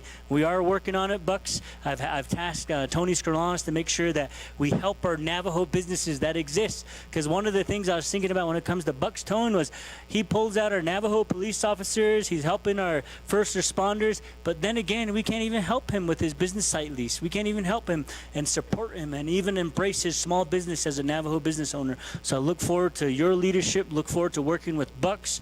Looking forward with the other entities within the Shiprock community again. And I'm happy that we were able to work together to also get that Shiprock flea market reopened temporarily. Hopefully we can get the other one opened as well, because I know thousands and thousands of Navajo people have enjoyed that. And I know the story was I was on my way to Home Depot. I had some to-do lists that I needed to do at home. And that's one of the things people always ask, what's good about being president? So I was going to Home Depot on a weekend. My wife was like, you got to get these things done. I know you're president, but you got to go to Home Depot, get some paint. You got to fix this stuff. So I was on my way to Home Depot. We were pulling a trailer, and I looked to the right, and I see our people struggling because the flea market was closed, and they're selling unsafely close to the highway, right next to those major intersections. And I was just looking at them, and I was dressed in my normal clothes and getting ready to go to Home Depot. And I'm like, man, we gotta do something for our people in our community. Why are they having that hard time? So then I pinched myself. You're the Navajo Nation president. Do something about it. Okay. So I made a phone call to Tony Skerlanis, and I said, by next Saturday, the community of Shiprock better have a place to sell. That's a directive to you. And I told them that, and I was very happy. That next Saturday, they went to the fairgrounds, and thousands of people have been enjoying the new location that's temporary. Hopefully we make it permanent, because those little simple things, I think it goes a long ways, because not only are thousands of our community members selling their roast mutton, their jewelry, they're really enjoying it because it's nice and flat, there's power, and I think that's one of the good things about working with local leadership as well. well, to make sure that you pinch yourself once in a while and say, hey, there's a lot of authorities within your responsibilities as Navajo Nation Council delegate, as president, and the small things are the ones that help our communities. And I feel like, and I always see posts every week with people walking the flea market in Shiprock and enjoying it. And it was a really simple phone call to help our people in our community. So looking forward to a lot more of those little projects that mean a lot to our people. I know that affects them directly. So if there's projects like that you're working on, let me know and let me see what we can do, because some of them are quick fixes to help our community and our people. So thank you, ECN. And I know I have an ECN at home as well. And that's an internal joke between me and Chairwoman. My daughter her initials are ECN, so. And thank you to the Law and Order Committee. I do feel very strongly about the law, about public safety, because everywhere I remember going across the Navajo Nation, people just wanted to feel more safe. They wanted to feel like they could pick up the phone call and somebody could be there within the hour. And that's the simple mindset that I have. And I know I've mentioned police substations. I think those are for a lot of the more rural communities that I represent, like Red Mesa, Mexican Water, Tisnaspas. We're really way out there, and it's far from Kienta, it's far from Shiprock. But I do understand that we got to have our major facilities that do have to take care of the larger communities. So whatever we can do to make sure that we have that balance. Hopefully we can go before the investment committee and make sure that we can assure that rural communities and larger communities won't be forgotten, because I know a lot of the delegates in this area, like Mr. Johnson, represents rural communities. So those are the ones that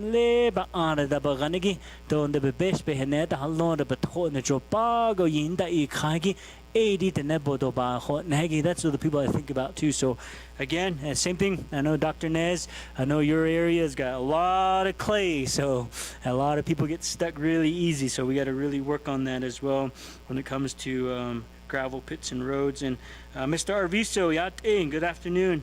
And thank you. I look forward to coming out to Pinedale and Thoreau and your focus on uranium. I know the Church Rock, I know the community's very upset.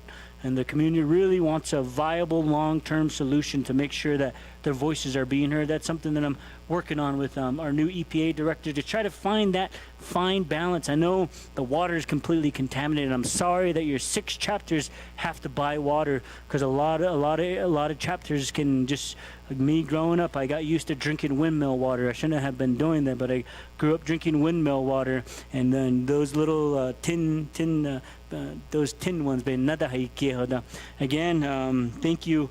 Also, you're right. One of the things, starting on Wednesday, we're going to have that Navajo Nation 100-day report. One of the things I'm working on and focusing on is to address the Navajo Nation on a weekly basis, because a lot of our elders and our chapter officials only listen to the radio. So my goal is to get on the radio 15 to 20 minutes a week to make sure I give that address. And of course, it'll be in Navajo, because I know that a lot of our constituents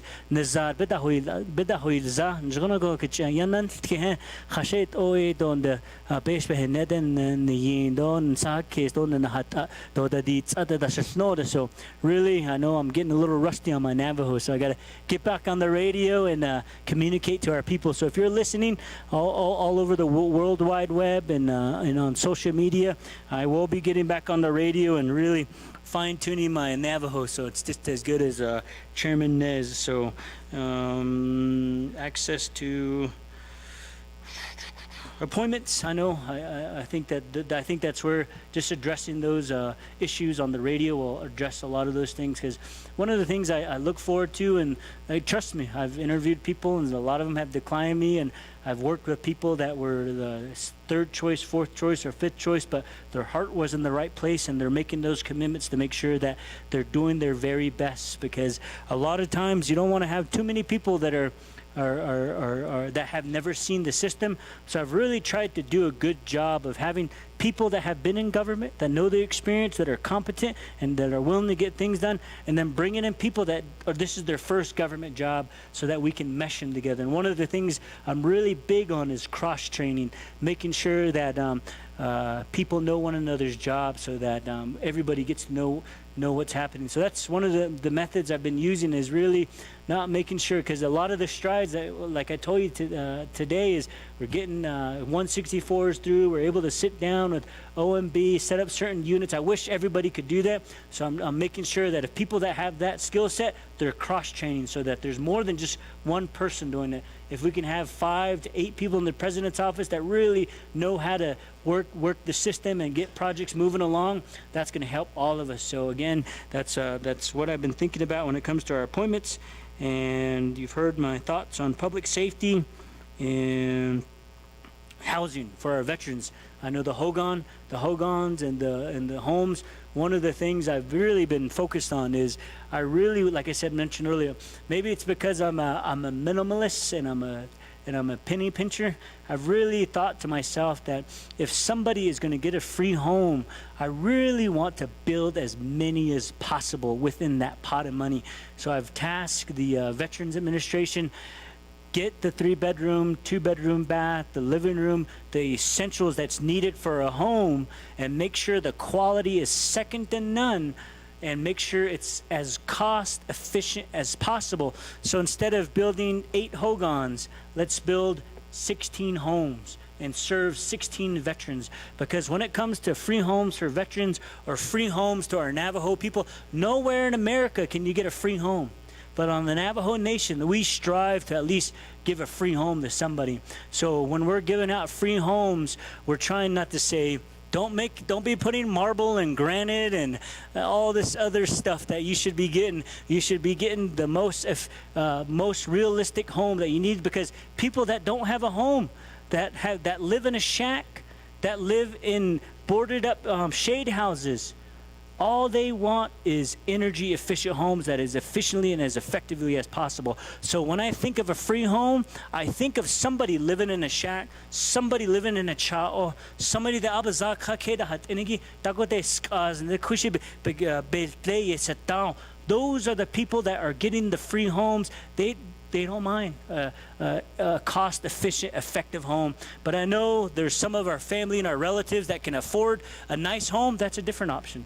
They've got nice jobs, but also them. Let's make it easier for them to get a home site lease. Let's make it easier for them to get a 160 or a HUD 184 loan. Let's make it easier and make people that have good jobs to be able to build their own homes. So when it comes to free homes, I'm a stickler. Let's make it as cost-effective as possible, and let's serve as many homes as possible, because Jono hoyasla kano jono de stu ya de kedo jian de tion pe hui jinta chagi cheheta nenegi hui the those zinigi, they're the ones that just want a home right away. So that's my train and thought, and I know that there's going to be some people that are be like, come on, President, I wanted my granite and my marble and my 3,500 square foot home, but I want to make sure it's efficient and as effective as possible. So a free home, we can get them out there as quickly as possible. Thank you, Shananta. Looking forward to making sure that we work together. The senior center, the food shortages. One of the things I did the other day was that I worked with our vendors, with the Department of Health and Social Services. I actually did a lump sum for our vendors, making sure that they get paid way ahead of time, to make sure that a lot of the food that they're distributing to the community centers, that they're not waiting on the Navajo Nation, waiting on a payment, waiting on making sure that they can cover their own costs, because that's why vendors are scared. They're scared to supply the food to the senior centers because they're never going to get paid. But what we're trying to do is, how do we bulk them up? How do we make sure that there is enough food in these senior centers, that we make it easier for them? So that's where I mentioned earlier, we paid a couple $1 million out that had a 1-year backlog, and we're just punching those out. I wish I could send out a milestone every time we did something great, but with that, those are some of the things, even internally, we're really trying to perfect as far as communication and letting the communities know. So yeah, and then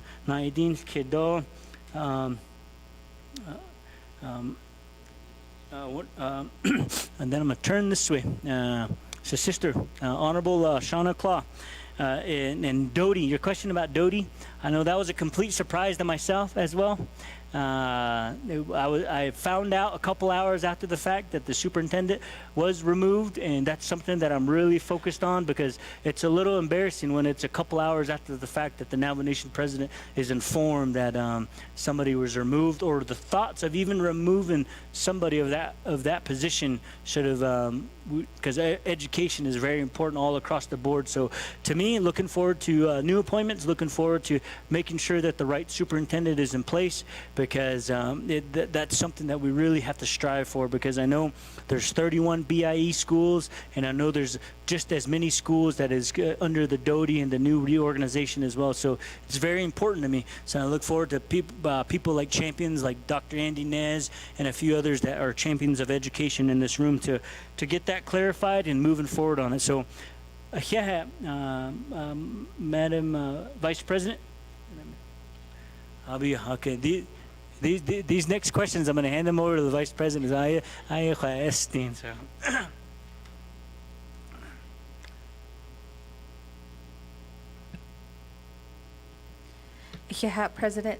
President Nygren, for your responses. Colleagues, for his State of the Nation report. I don't see anybody else in queue for additional comments or questions. If not, we'll go back to reserve times. We have reserve time for Chair Eugenia Charles Newton of 1 minute and 45 seconds. We also have Honorable Shauna Ann Claw with 35 seconds. Honorable Chair Charles Newton, 1 minute and 45 seconds. Thank you, Speaker Curley. So in addition to the investigation that was mentioned earlier by Delegate Vince James on special duty and hazard pay, can the 25th Navajo Nation Council also get a report on the sheet that cost their Navajo people thousands of dollars? And then in terms of chapters, what are your thoughts of regionalization? Many chapters are using that ARPA money to renovate or rebuild their chapter houses, and they say that is the way to help their people. What is your thought on this? Vice President, you said you want to bring harmony between chapters and the people, but as a delegate, I've only heard and seen the way chapters are failing our people. How do you plan to address this issue? Much of our citizen and ARPA money are tied up in chapters not doing their part, which was to work with the people they represent. And then you bring up the Shiprock Flea Market, President Nygren. You know it is in probate, and so it's going to take a long time. So that, you know, when you said temporary, I kind of laughed a little bit. But you could open up spaces on the Navajo Nation, making it free for our people to sell. That is an idea. I mean, if you yourself were selling at one time, you know how difficult it is, especially when you get just a little bit of money and you have to give over a percentage, or you have to pay for your space. Last, when are you going to be sending the president's staff to take part in our committee meetings?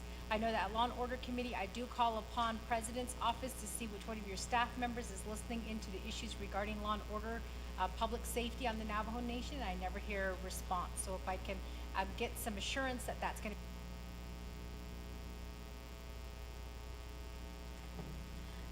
Thank you, Honorable Chair Charles Newton. Next, on reserve time, we have Honorable Shauna Ann Claw with 35 seconds. Thank you, Madam Speaker. This question goes to Madam Vice Chair Rochelle Montoya. I look forward to working with you. I do feel that there is a need to reform the LGA as far as Title 26. So I look forward to your thoughts and then also your plans. When can I expect you to move on that so that I can begin meeting with you? And I will go ahead and waive the rest of my time. Thank you, Madam Chair. Thank you, Honorable Claw. Waiving her time. I don't see anybody else in queue, and we'll put the floor back over to President and Vice President for your responses. And thank you, Honorable members of the Navajo Nation Council, the Speaker, Madam Chief Justice, Madam Vice President, Madam AG, and all the dignitaries and all the people in the crowd for tuning in. I really appreciate all of you. When it comes to committee meetings, I think that we're really trying to, I thought I had a representative to be in that position, but apparently we didn't have enough positions open at the president's office, so that person actually worked for free for a few weeks, and then now it's like, oh, there's no position, your PAF didn't go through, so can you hold off? So I think one of the things that we're really trying to do is make sure that, because again, we're really trying to do as much as we can, and I'm sorry that nobody from the president's office has called in on your meeting, but I'll make sure that that is brought to our attention and see if somebody can make sure that all the committee meetings are being attended, because I know that I got one of our agency reps in here that does follow the RDC committee meeting, and I'll make sure I follow up with the Law and Order Committee. And also when it comes to chapters and regionalization and how I feel about chapters, one of the things I know is that I support all the chapters. I know that, as Shauna mentioned earlier, that we really have to find a strong middle ground, whether it's revising Title 26, revising LGA, because as well as you know and I know, there's some people at employee levels that are actually more powerful than the chapter officials, the delegates, even the president, and things like that. So there's a lot of work that we got to work on with when it comes to our chapters. So if we can really, I know last year Chairman Nez and the RDC group was having a tour of the Navajo Nation to figure out how can we make our chapters more efficient, more effective. One of the things I want you all to know that I'm working on is that I thought it would be so easy to reopen all the chapters and mandatory that they're open. And what I'm finding out is DOJ and some of the other departments are having a hard time reopening chapters. And my train of thought was, if NTUA is essential, if NDOT is essential, if NECA is essential, if public safety is essential, isn't our chapter houses essential? To me, there's no excuse that all 110 chapters should be open to our people, because they are our first lines of defense to meet with our people, to hear from them, to see the applications. So again, within the coming weeks, I'm very hopeful. I do have a very thorough executive order to reopen all the chapters, because I get phone calls every single day saying, I barely made it to the chapter and now I'm out of gas, or I'm having these types of issues. So that's one of the things I'm working on with Department of Health and DOJ to make sure that we reopen all the chapters, because with me as the voice of the Navajo, all 110 chapters, I really want to make sure that their local chapters is something that they can go and visit and make sure that they have the ability. So I think that overall, Archie, let's really revisit how we can make our chapters more efficient, more effective, and make it the first point of contact. Because one of the things that goals would be moving into the future, it's the Navajo Nation Council, the Office of the President and Vice President. You guys draft the laws, we execute the laws, and then we give it to the chapters so that they can help their community, so that no longer will they be saying, where's my delegate, where's my president, because they know they're getting services at the chapter level. I think that's a goal that we can strive for. And also, when it comes to your sheep, yes, I think as mentioned with Honorable Vince James, we will, we did find some findings within that, and I just want to make sure that when it's fully complete, we'll definitely keep you well aware from there. So again, it's one of those scenarios where it's also a sad situation as well too. So we'll keep you posted on that. And flea markets, I like the idea of flea markets being free and open to the public, because those are our people. Because I remember I've seen Facebook posts, I think someone sent a screenshot to me and said, oh, I'm so happy this is open. I was able to make some money now. I can take my kids, go buy them some school clothes or buy them some shoes, or to be able to go take them out to eat where I've always wanted to take them out to eat. So I think that those are the things that I think as leaders, let's continue to remember our everyday Navajo people. And so I'm all for that. Let's make flea markets with power, water, and open to the public. And I think that's a great way to do it. And we move from there. And then I'm going to hand it over to Madam Vice President, who will answer your question, Chairwoman, and Honorable Shauna Claw as well. Okay.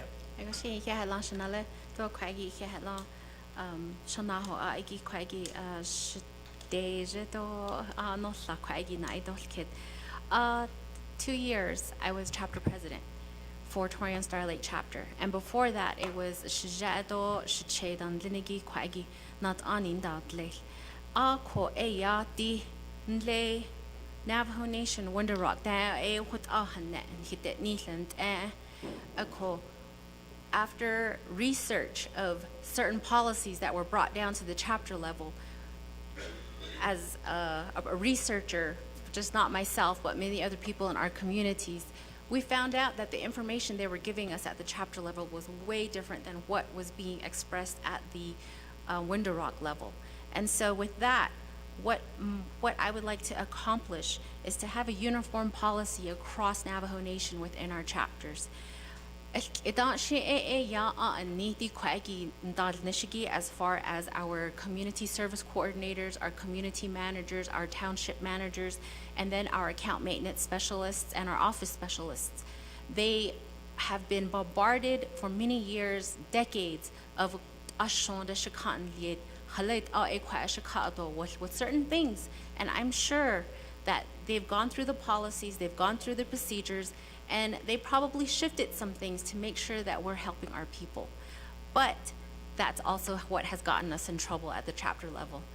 And we've all seen it. We're certified, some are not certified, some are townships, some have a township and a chapter. And so I really believe that when we make the procedures at the chapter level uniform, there's no question. If it's the same at Torian Star Lake chapter, then it's the same at Shiprock chapter. It's the same at Chinle chapter. If it's all the same and the administrative services centers that are established right now within our government are being the technical advisors and making sure that these procedures are followed in a uniform format, that's bringing harmony back to the community, because nobody is going to interpret it a certain way as opposed to another chapter, because that's what I see and that's what I experienced when I was chapter president. And then again, the vision that we have as the Navajo Nation, compassion, we need to always keep that in our forefronts of our minds. And starting from Office of the President and Vice President, our council delegates, our judicial branches, our division directors, and I can't remember the whole wording for this acronym. I really don't like acronyms, but it's SPPS. These individuals, Special Projects Program Specialist. They are the individuals that work under our Administrative Services Center. And from my experience, these lines that we have, these levels that we have from our mother government down to our local government, interpretation by different people. And it's and again, uniform procedures, we need to work on that.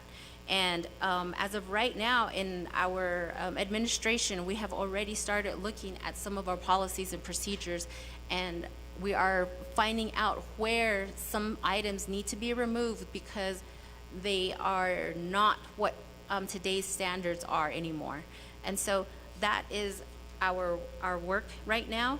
And then we are also working with, we have agency liaisons for the Office of the President and Vice President. And so we're working with those individuals to get these procedures going. And I don't have a timeline, but we're working pretty quickly. So I will go ahead and be in contact with you, Shadeja, to make sure that you're involved in the communication and the collaboration that we want to do. Yeah.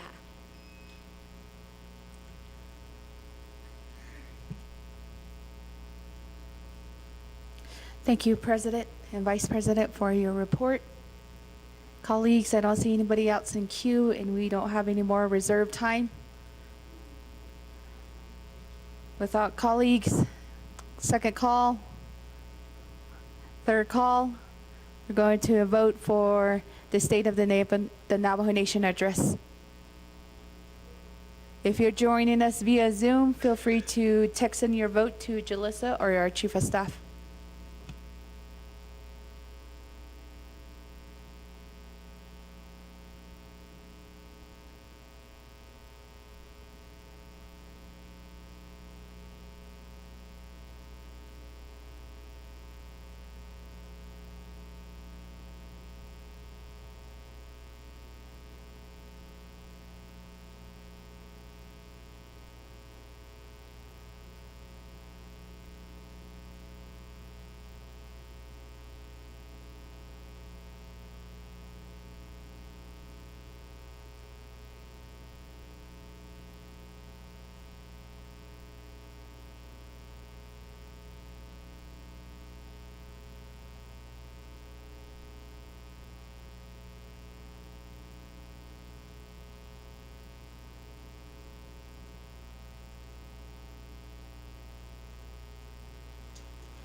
Honorable Stephen Arvizo.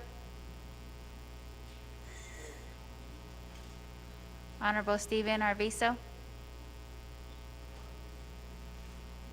Honorable Stephen Arvizo did not vote. Honorable Lamardo Azaret.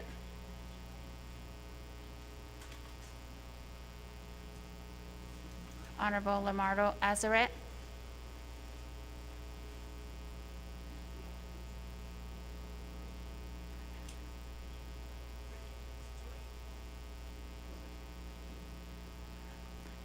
Honorable Lamardo Azaret votes green.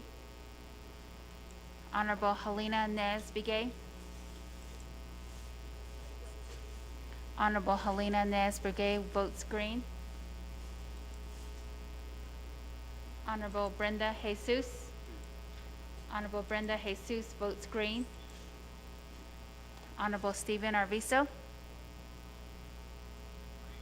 Honorable Stephen Arvizo votes green. Madam Speaker, with the vote of 22 in favor, 0 opposed,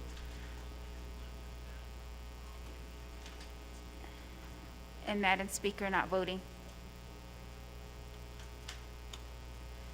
Colleagues, we have a vote of 22 in favor, 0 opposed, and Speaker not voting for the State of the Navajo Nation address. Thank you, President, and also Vice President.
Thank you, colleagues. Ado sa tosito, tatatol council sa. Yeah.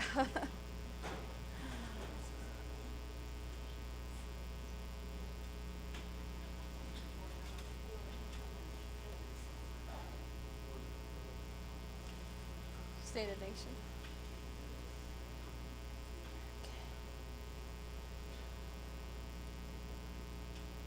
We'll go back. Ready? Can you,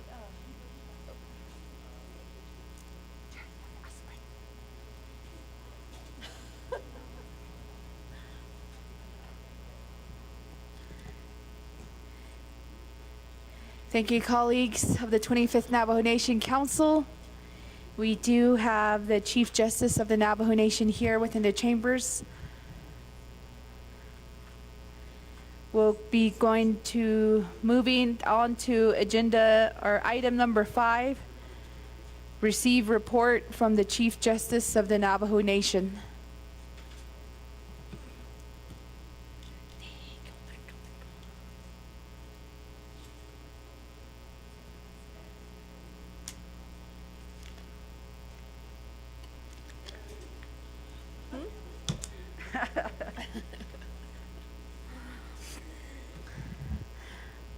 Colleagues and visitors in the gallery, will be resuming our session.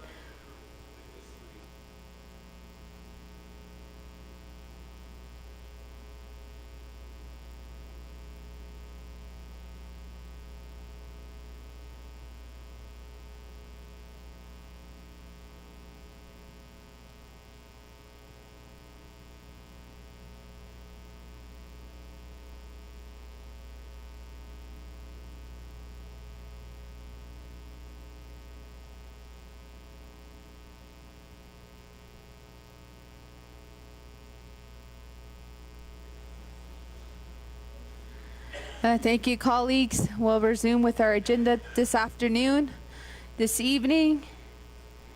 Kwagi Shama, Chief Justice, thank you for visiting us and staying with us throughout the whole day. Kodoe Baike Nitsen.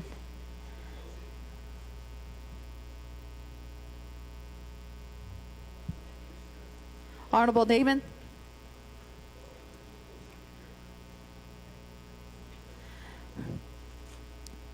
Chief Justice, Kodoe Shama, Chief Justice Joanne J., you have approximately 20 minutes for your report.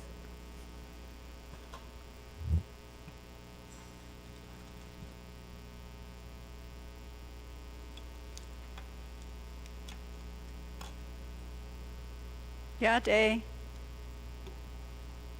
Shikedo Shidane Ado 25th Navajo Nation Council President Bo Nygren, Vice President Michelle Montoya, Madam Speaker Curley Akeha, thank you very much for allowing the judicial branch to make a report today. I would like to also address those that are listening on the World Wide Web or other means of communication that is made for us. On behalf of the judicial branch, over 230 employees, I would like to address you all today to highlight some of the accomplishments that we had in the last 3 months or in the last quarter, and that would be January, February, and March of 2023. The judicial branch is a branch of the Navajo Nation, as is the legislative and the executive branch.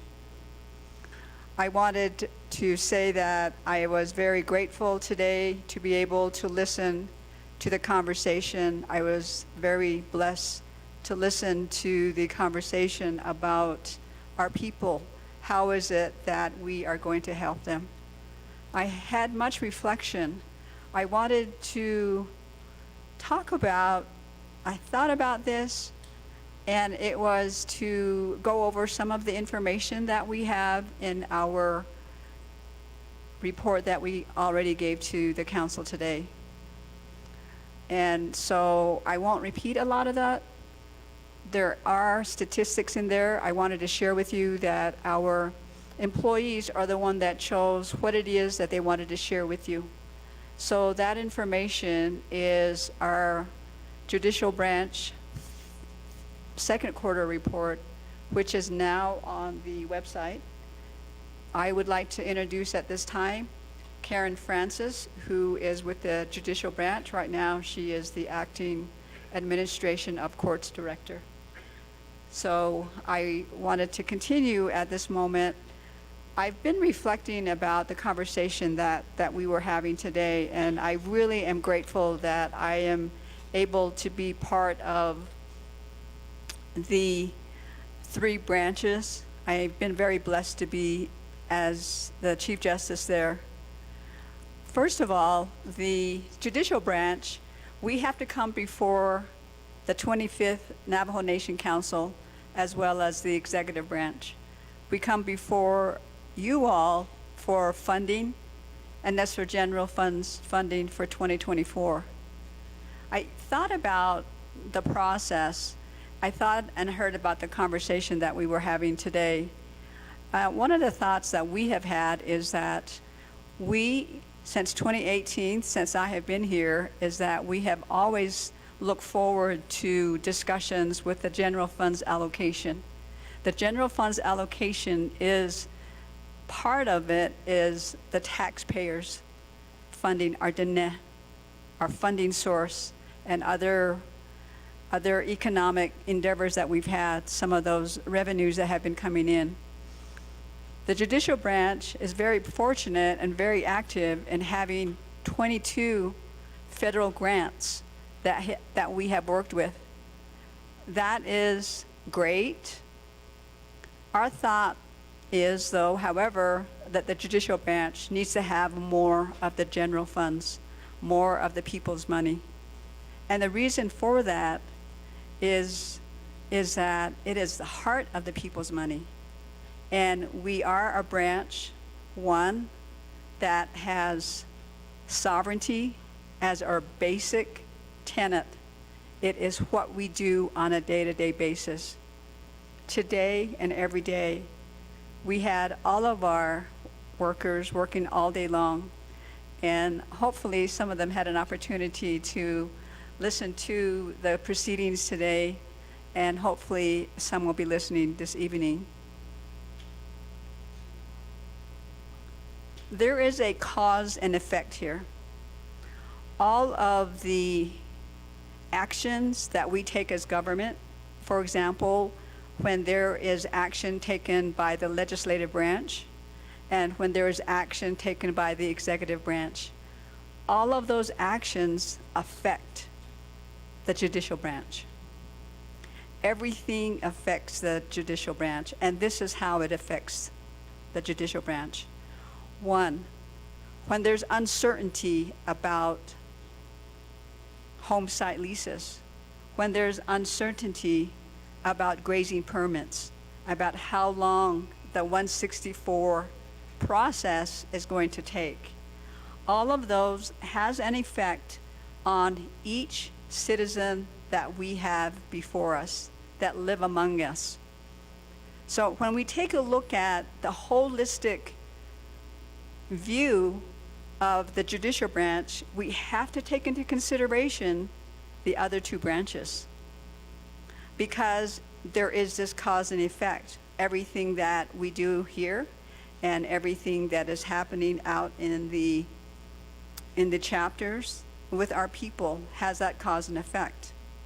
If we don't have, and I'll give an example, if you don't have a solid 164 quicker processing case, that affects contracts, the services that are going to be helping our people out there. And those individuals might be those same individuals that will be coming to the court system. Also, when we do not have the funding that is available in a fair share, in a proper proportion, then justice can be denied. Justice can be denied when there is partial funding. And also, when our people cannot get the services out there because of delay or government processes, there is effect on our people. Individuals may not agree at home. So what may happen at home may be domestic violence, or among our communities, domestic violence. And as you will see, the statistics that are in the report that you have with you and that our people can look at, is that you will see that there are cases such as domestic violence, criminal cases, you have civil traffic. And so this cause and effect occurs all the time. And so that's why it is important that the judicial branch gets their fair share of the general funds funding. Right now, we have prepared a budget for 2024, and we're always thinking that once we have that budget for 2024, it's the day after. The day after is when we're looking at 2025. In fact, right now, we're looking at 2025. How are we going to sustain the judicial branch? How are we going to sustain what we do as a court?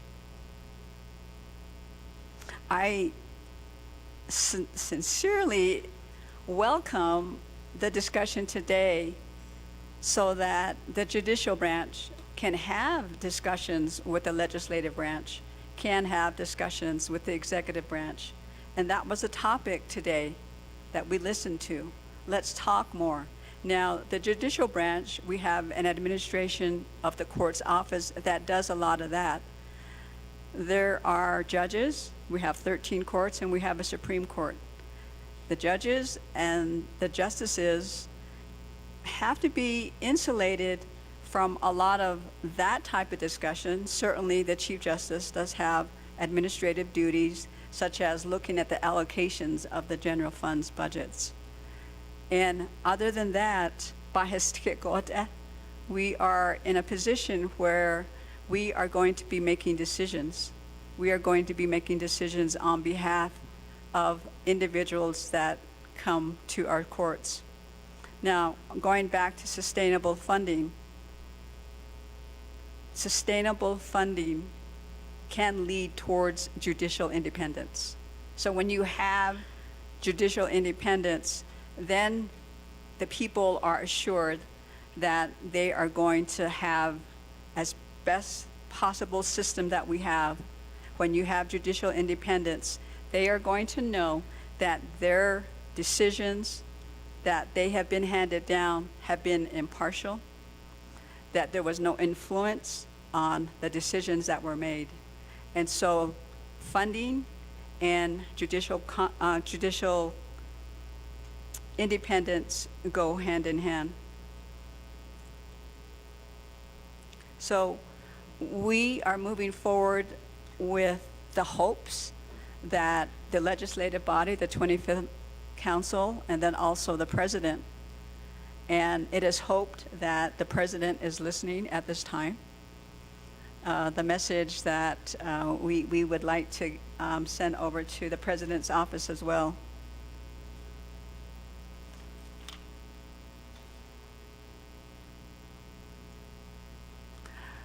For our public that doesn't know this, is that for the spring session, at least with the judicial branch, and I believe without the other branches, is that this is the end of the second quarter, which means that we report on what we did January, February, and March. And so this is a time when the judicial branch has been taking a look at what have we done in the last 3 months. Have we perpetuated an environment so that we can get to cases as quickly as possible?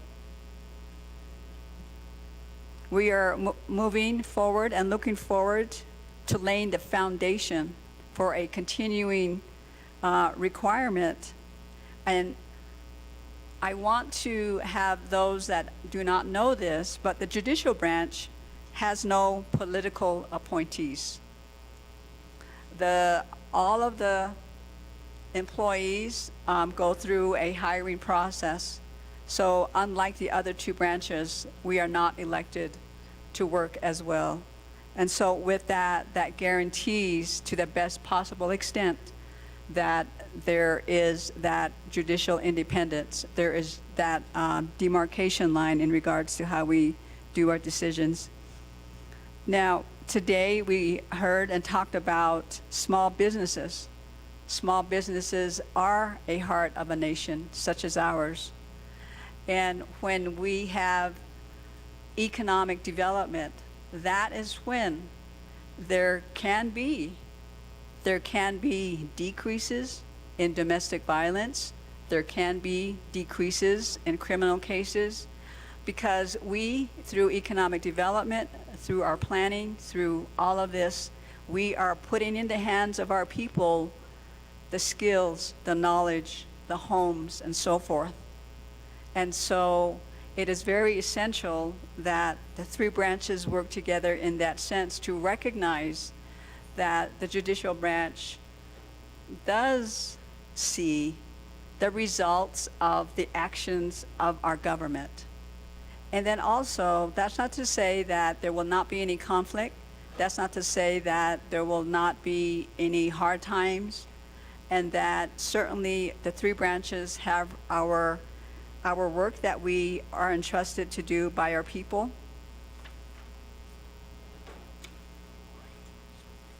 I wanted to highlight 4 projects that the judicial branch did this quarter. There was 5 youth that completed the Peacemaking Youth Education Apprenticeship Curriculum in the Tuba City District Court, and they're working towards an apprenticeship part of their curriculum.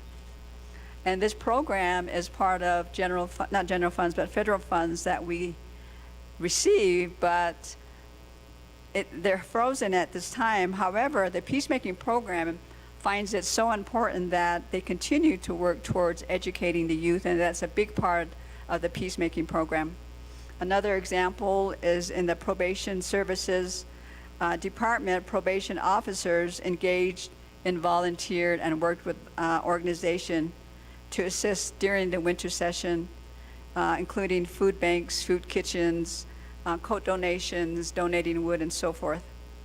Also, at Tuba City District Court, the attorney there that works with the court provided pro se trainings for people who represent themselves in court. And then another one that I'd like to bring is Crown Point Judicial District Court conducted 304 in-person hearings in all of its case types, and the Pueblo Pintada Circuit Court conducted 64.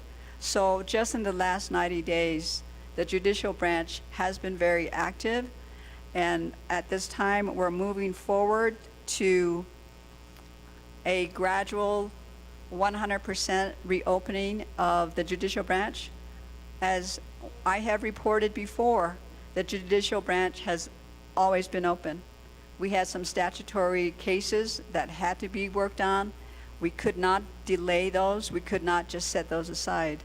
So during the pandemic, we had cases that were heard. We had judges that worked. Everyone worked in the judicial branch during this time.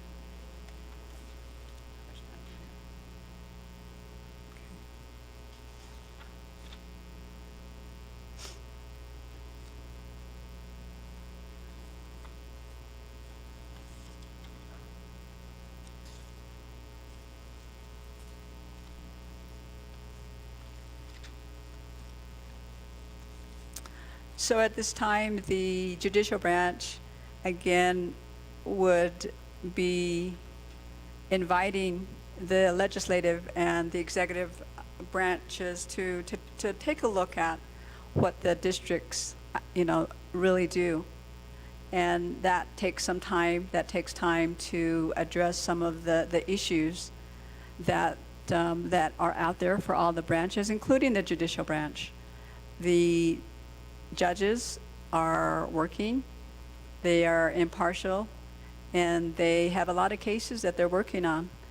And we have to keep in mind that a lot of these cases are they're time consuming, there are legal issues involved, and the judges and the justices are very active in making sure that their decisions, again, are based on law and that they're based on fundamental law. And I would like to close my statement here today in regards to fundamental law, and also with how does funding affect our rights? How does funding affect that? And so we go back to the Navajo Nation Bill of Rights. We go back, and that's in Title I of the Navajo Nation Code. So if the judicial branch is not getting their fair share of funding, then those rights can be implicated. And I want to read those rights really quickly. For example, freedom of religion, speech, press, and the right of assembly and petition, searches and seizures, right to keep and bear arms, rights of the accused, trial by jury, the right to counsel, double jeopardy, self-incrimination, deprivation of property, cruel and unusual punishment, excessive bail, and fines, and so on. So when there is a deficiency in the resources that the judicial branch is faced with, what happens to those Bill of Rights?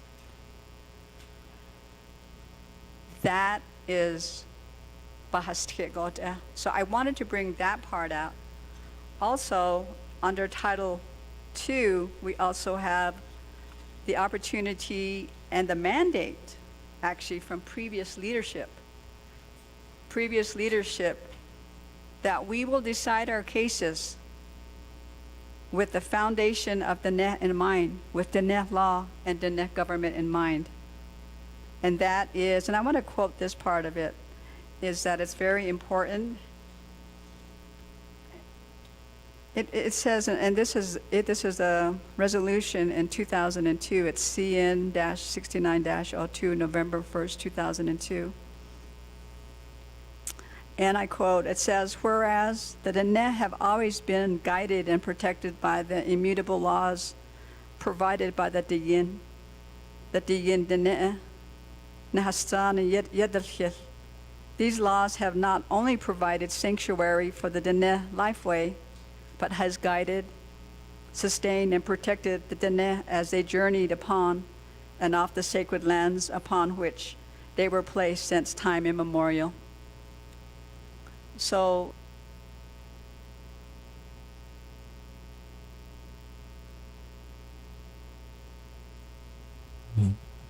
Thank you, Chief Justice. Kodonjanagon Hilna Hosin on Zado 20 minutes.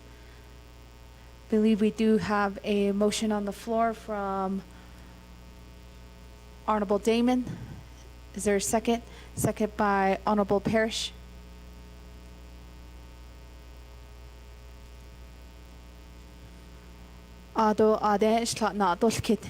Questions and comments for our Chief Justice of the Navajo Nation.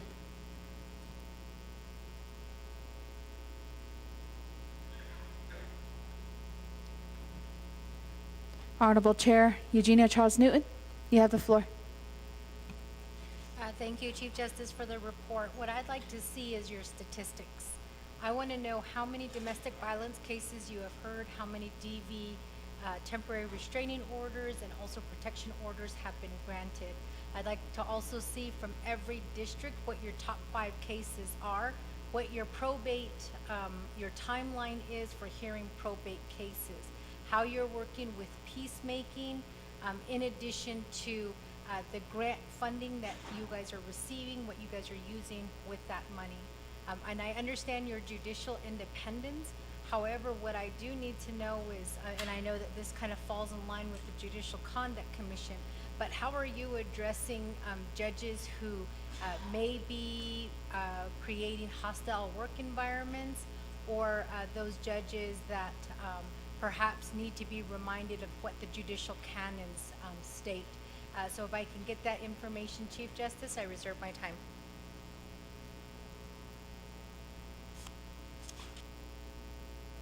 We have reserved minutes of 4 minutes. Ado Ade, not Kirigi, Speaker So, you have the floor. Thank you very much, Chair. Madam Chief Justice Shumahwado, Washington, what really caught my attention is you speaking to the budget of the Navajo Nation. Aron that ani if you look at the historic numbers that we have been appropriating to the judicial branch, it's something that is about the same across the board. And I think one way to, as a recommendation, don't sign the 3 branch chiefs agreement if it is not benefiting the judicial branch. Don't sign it. Once you sign upon that dotted line, you are saying, I agree to this. You're simply asking the simple fair share of the judicial branch. And I think that our Chief Justice shouldn't be coming before the Navajo Nation Council based on your kedo. You don't see the United States Supreme Court coming before Congress and asking for money.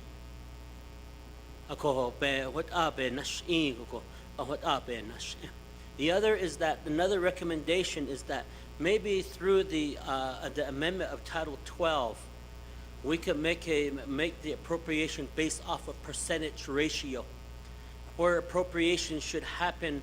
For instance, the legislative branch, historic record, you go back 10 years back, and you look at the average of the percentage rate that has been granted to the legislative branch and the judicial branch and the executive branch.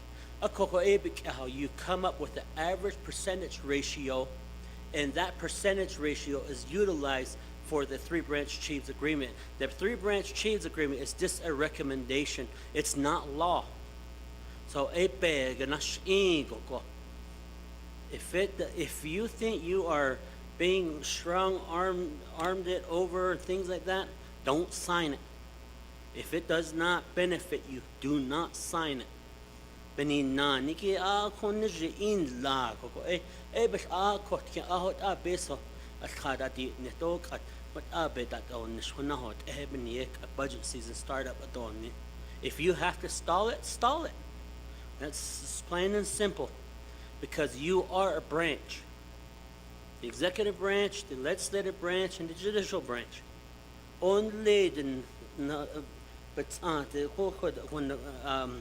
when the banta added nan hidden tat and that's just my recommendation. And ashma go what ego go aje aben hala ya gadi ade na has khanigi ya which nayan hui ato hala to ni. They're impacting lives every day. In a bag or in later, whether it's a probate to guardianship, or probate for grazing, or any type of resolving a dispute or anything, you are changing it. And I think with your position, you can utilize your position to make sure that you get your fair share. I'm going to reserve my time. Yeah.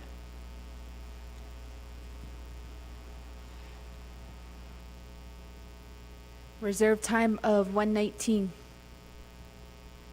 Ado Kunebijit Nastoy, we have Honorable Chair Shondine Parrish. Thank you, Speaker Curley, and thank you, Madam Chief Justice, for providing your report today. Thank you, Karen, for being here as well. I just wanted to ask the Chief Justice to respond to the Budget and Finance Committee request. Earlier this year, we requested from the judicial branch to address the vacancies of judges across the Navajo Nation. I know Karen provided a report, but I wanted to hear what the vision was from the leader of the judicial branch and how that's being addressed, because that does affect our overall budget with so many vacancies. And thank you. I reserve the rest of my time. Thank you.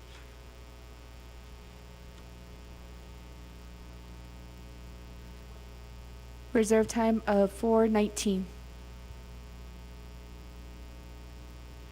Next in queue, we have Honorable Chair Vince James. Yeah, Speaker, other members of the council, do shall kahasi do, kodo isnot agi, kodo Chief Justice Shma yat nana ako, kodo hitna hosen ako. Ada ahlago adole na big yasin titsli ko adon hit ishjan ahoin lasli ako shisazi do kodo bahna dish kito lelige ne peso na ragi ako kodo general funds be hanet zeho kunza den hol jish ako de la hit a chino ila Adonana Kodo Nal Sospe Danahodit Ahido Nal Sospe Doke legislation the 24th Navajo Nation Council Platnin Sos ya no more carryover budget no for departments Oko Lachit Aban so case la Kodo Oko Beso Laan O Khaydishi General Fund Shashin overall breakdown of general funds and NNIJ and external funds and PL and then U.S. Treasury. There's no breakdown of your general funds. Ecuador benandetish kitten so shima hala aid or hayuja and dahuist it no nate nakata anish nakandal nashiki ako nandal nashiki ikota no the konilt eshi ada ze nil skopeshpans anani glini ni hiche da ido yen hilinda halne ako dit ahas ando dit a in hiche na hot e ben da annestole be lahot e yap na nation jono adol ne be so attend in hit ne ako kodat e hi ki beteni glen hit no da ben hiche yat hi ako e la e hat e ki la e na ga hi ki it al e be son leni ki e hot al do hojo cho in da lan sont e kodoban ses case ako ado ben steto le ligi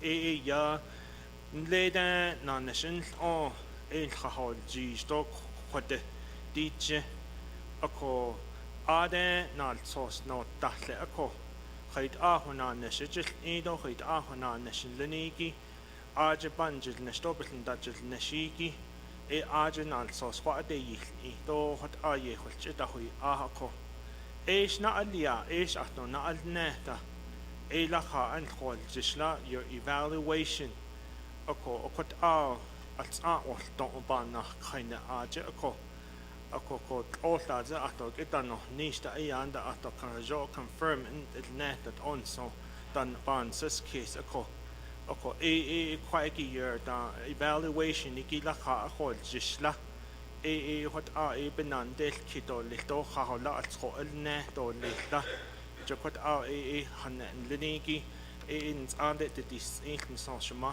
kot a in je khasi to lito kodor a il khiligi shin on nahne benas ahne sha beto khil a khode reserve my time. Yeah, kodo. You want me to translate? 1 minute to 20 seconds. That's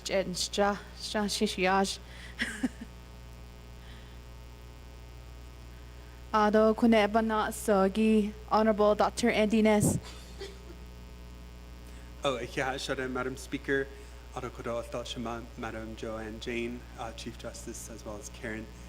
And again, to my colleagues here on the 25th, I have 2 questions. The first one is related to the requirements to become a judge. I know we often talk about fulfilling these positions, and in your report that you provided us, there's a number of vacant positions. With Winrock District, you have 6.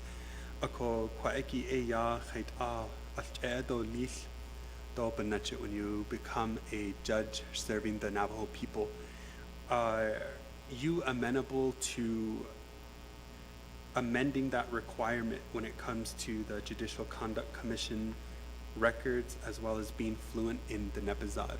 I know that's there's areas there that can be amended, can be improved, as well as be supported when you have potential judges that are coming through to obtain these open positions. The second one is on the reevaluation methods. How are judges reevaluated or evaluated, and how consistent does that also occur?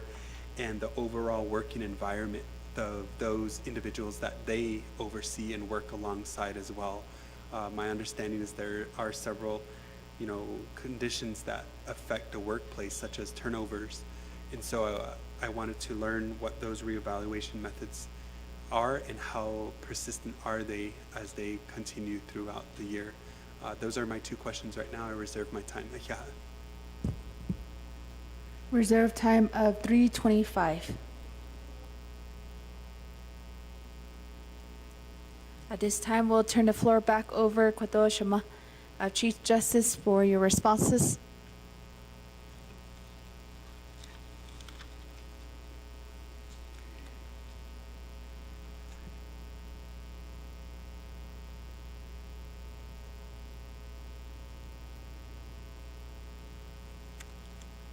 Okay.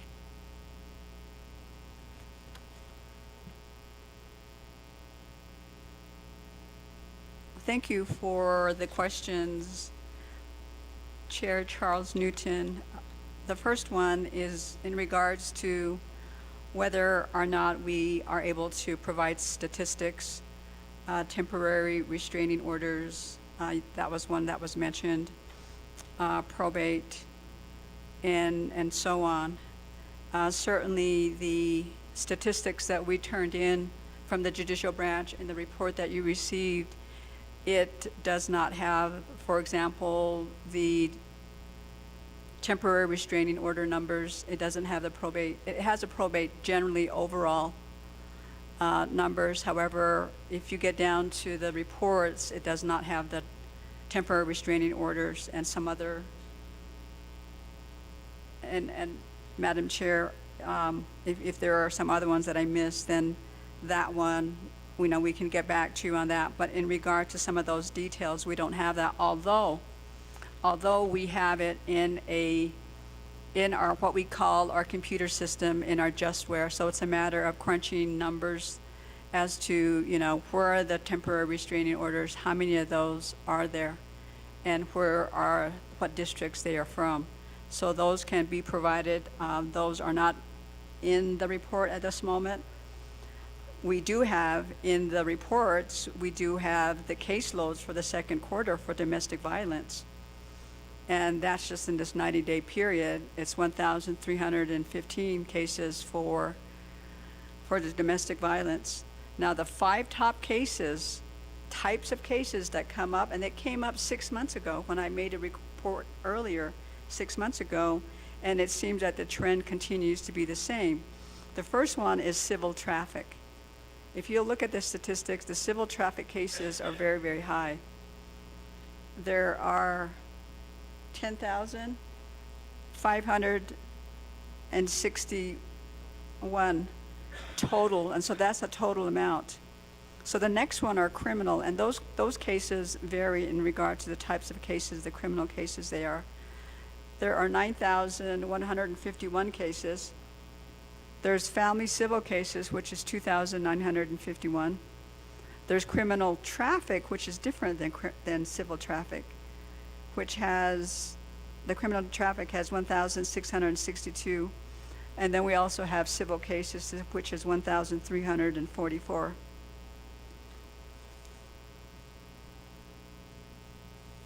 So we can get back to the information on the statistics on the temporary restraining orders. And I believe that there was another one that I might have missed.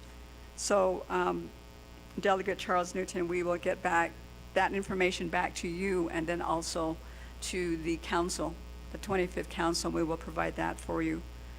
In regards to the second question, how are we working with peacemaking? Again, peacemaking was changed from being a court. It is now a program. So what happens is that an individual may just decide that they want to utilize the peacemaking system, so they will sign up and go in that route.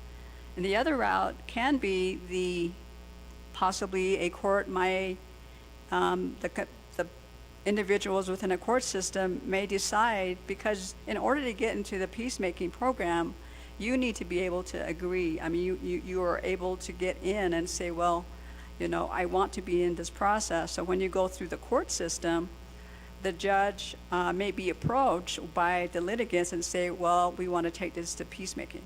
So those are the processes that exist right now. So what happens, though, is that once it's in peacemaking, if they reach an agreement, because of the legislation that changed this, it wasn't the courts that changed this, it was the legislation that changed this. So the agreement goes back to the court system that it came in the area that it came in. And then the court is the one that signs off on that. So those are the very specifics of what the peacemaking program does at this moment. I want to elaborate on what the peacemaking program does do.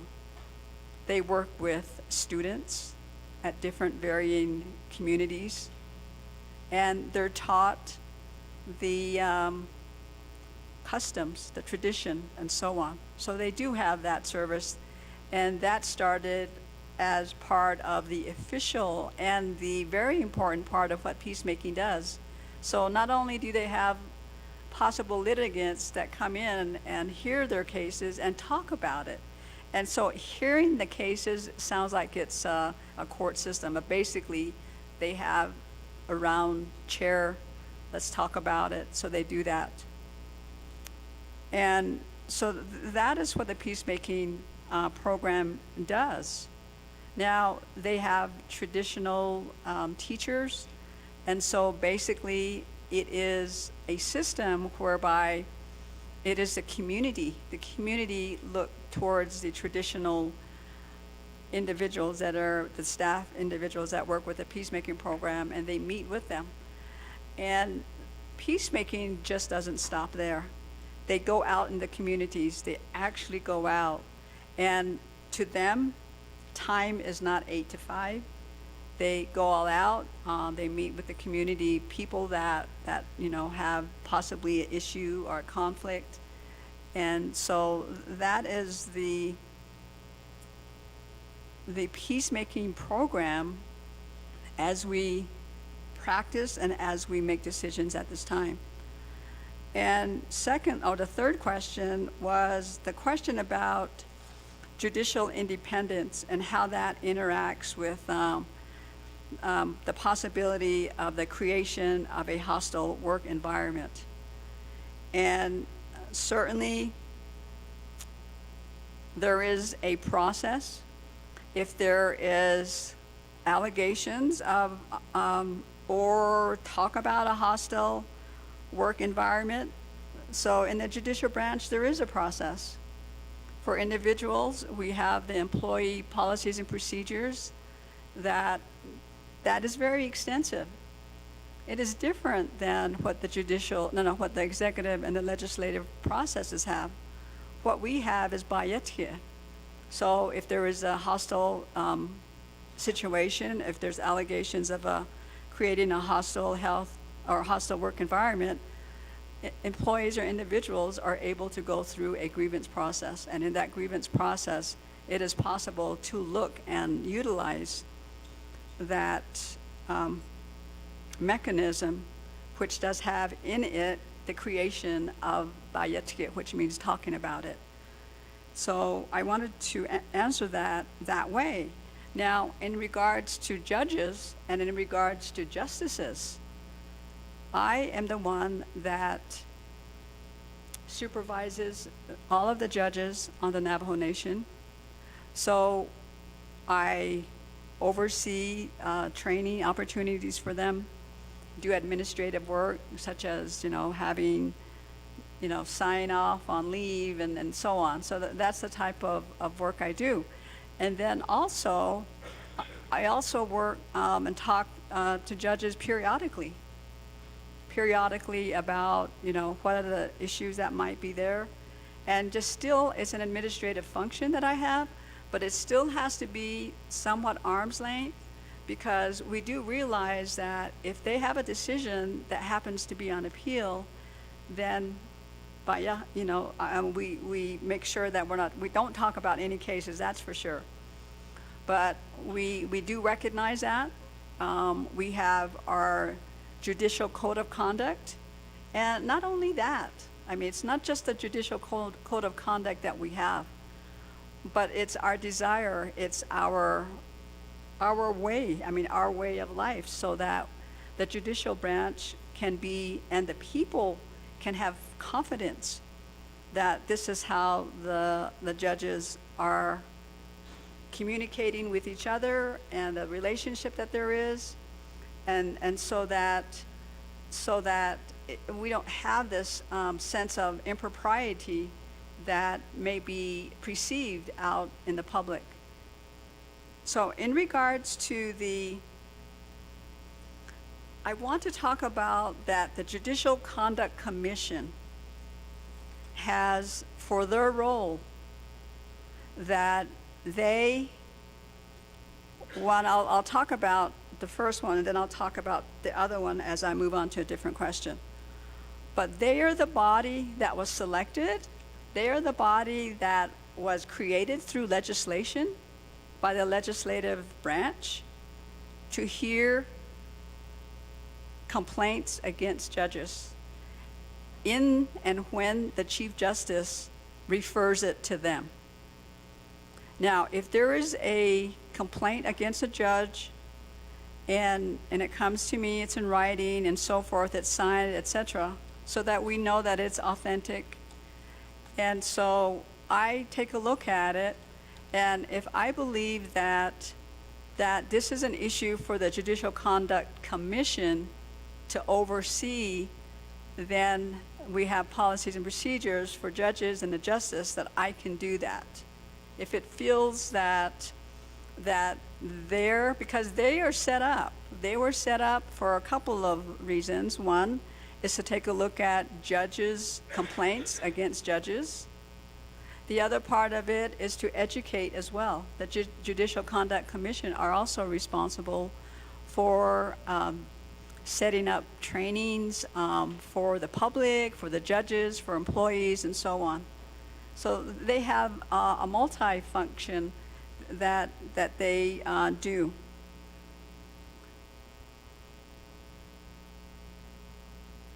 So in regards to, I believe that I answered the question about the creating a hostile work environment. That does get addressed.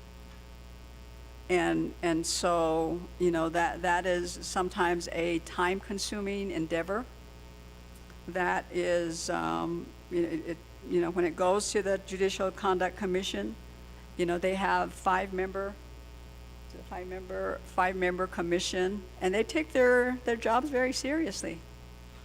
And they do a very thorough job as looking to how they are going to deal with this particular complaint that I sent to them. And so that is the process that's been created. In regards to Delegate So Ekeha, thank you for the insight and the wisdom and the recommendation in regards to the budget. You mentioned that certainly there are historic numbers that have been coming to the judicial branch. And then I wanted to, at this time, because I have the opportunity, is since 2018 and previous to that, the information that I have is that there was less funding that came to the judicial branch. And when I saw that, I felt that at the time in 2018 that it was time to look at it, time to take a look at how are we, the judicial branch, how was it that we were given less? And I believe that as a nation, I think that we were experiencing at that time less funding to general funding and so on. And so I believe that all of the branches were experiencing that. However, I saw in 2018 that we got the lesser amount. And I believe, the lesser amount, and it might have been, if I am correct on this, that I believe that the legislative branch may have gotten a similar amount that we got in regards to percentages for the general funding, and that the executive, certainly because they are a bigger executive branch, they have more employees, they have all of the departments and so on. And so taking a look at that funding, certainly the executive branch has more funding because of the nature of the work they do and because of the number of their employees. So in regards to whether or not the judicial branch's general funds funding source might be on a ratio basis, that discussion is ripe to do, meaning that discussion would be something that the judicial branch would see what the options are, to see how that would work out and so on. And so, you know, we are always trying to see how it is that we are going to get a distribution of funding. And again, you know, I've been through the budget process with the executive and with the legislative branch, and they've been very generous. Both the executive and the legislative branches in the last years have been very generous to the judicial branch. And so we were able to work to get more funding and so on. So we're really grateful for that.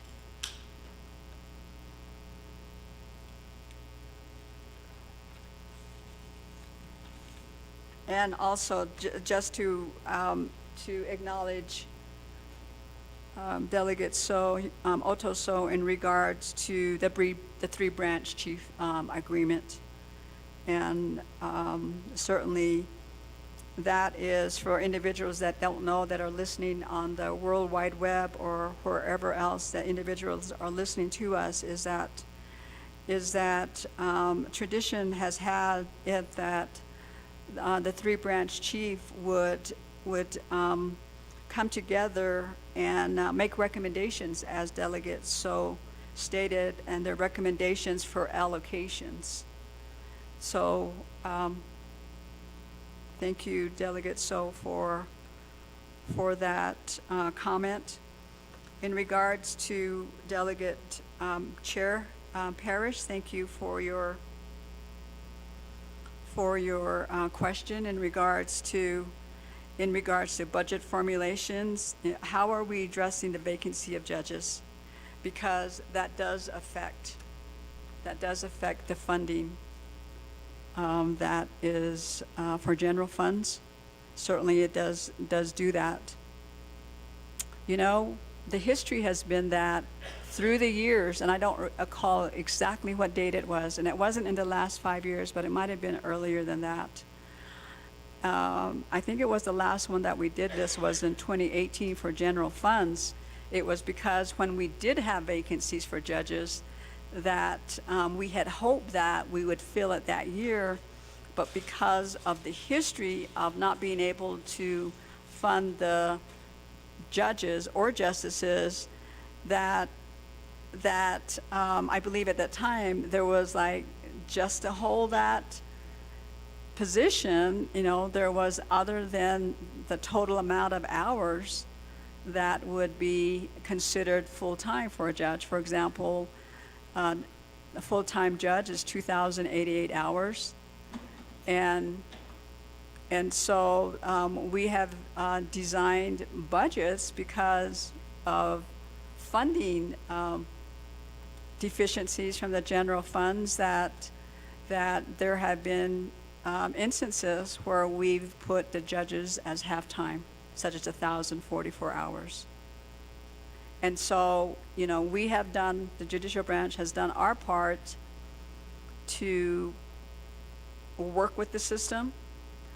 And so, as I stated earlier, however, must the judicial branch continue to do that?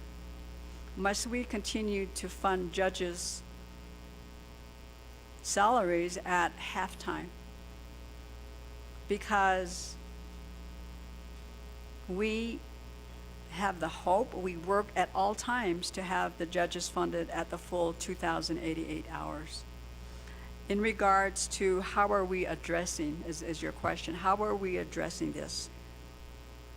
Certainly for fiscal year 24, general funds budget, we have prepared a budget that is going to fully fund the judges that are the vacant judges. It'll be 2,088 hours.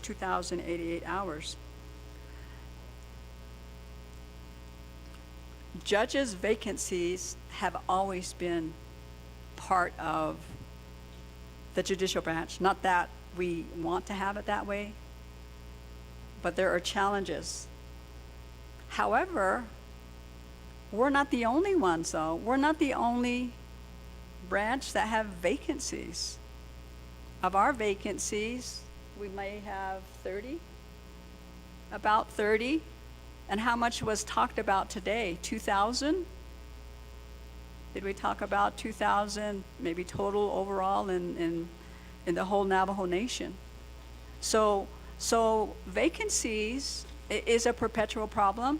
We talked about and we heard today, housing is the issue, salaries is an issue, and so on. And likewise, some of the other factors that we have talked about in the past. So in regards, again, to how are we addressing that? Basically, one is an all-out campaign for recruiting, which we have done. We have done that, and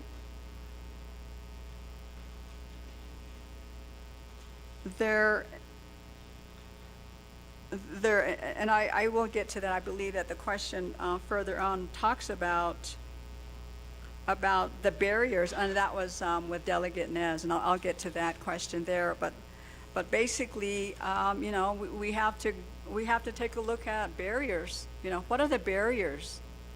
What are the barriers there that we're not getting to judges?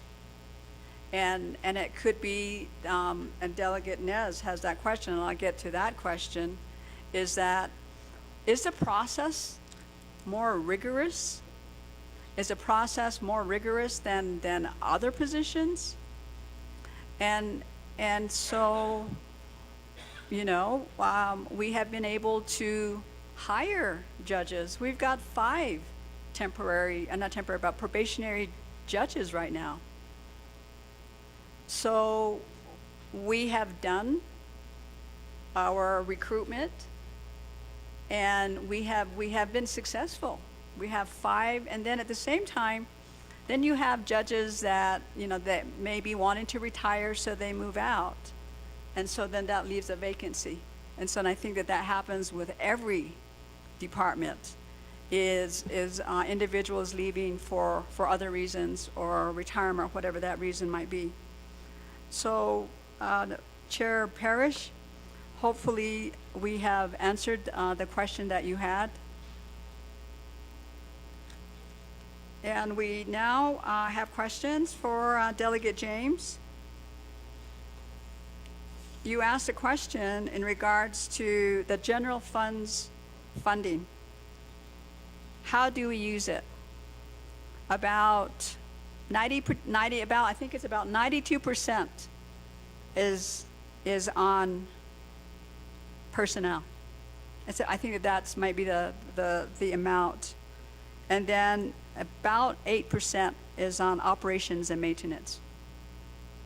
And so if we want to take a look at any details on that, we are able, I mean, it's open. I mean, it goes through the financial processes as to how we utilize that. And so certainly in our personnel, it's about 92% of our budget. And certainly we have vacancies, and there's going to be vacancies that are not filled, and so on. Is there anything else on that one? No, I'm asking about any questions. Okay. Okay, and then in regards, Delegate James, you talked and asked about there was no more carryover budget for the budgets, and so you talked about the breakdown of the general funds. You know, what is the general funds breakdown on that? And so certainly, again, that is the 92% to the 8% breakdown. And so we can provide to you and to also the executive and to the 25th Navajo Nation Council, you know, what those breakdown is. And I believe, where's our quarterly report? I believe that our quarterly report has that. It's very detailed, right? What page does it start? On page 66 of our, about page 66 of our judicial branch report has all of the finances, the very detailed amount. And so that is how we utilize our funds. And that would be the breakdown. Yeah, it talks about, you know, what we have, the expenditures, and so on. It's very detailed. And so, you know, we're very transparent as to what we do. This information is available to our people, and they can take a look at it. They can see what it is and how we're spending the money, their money.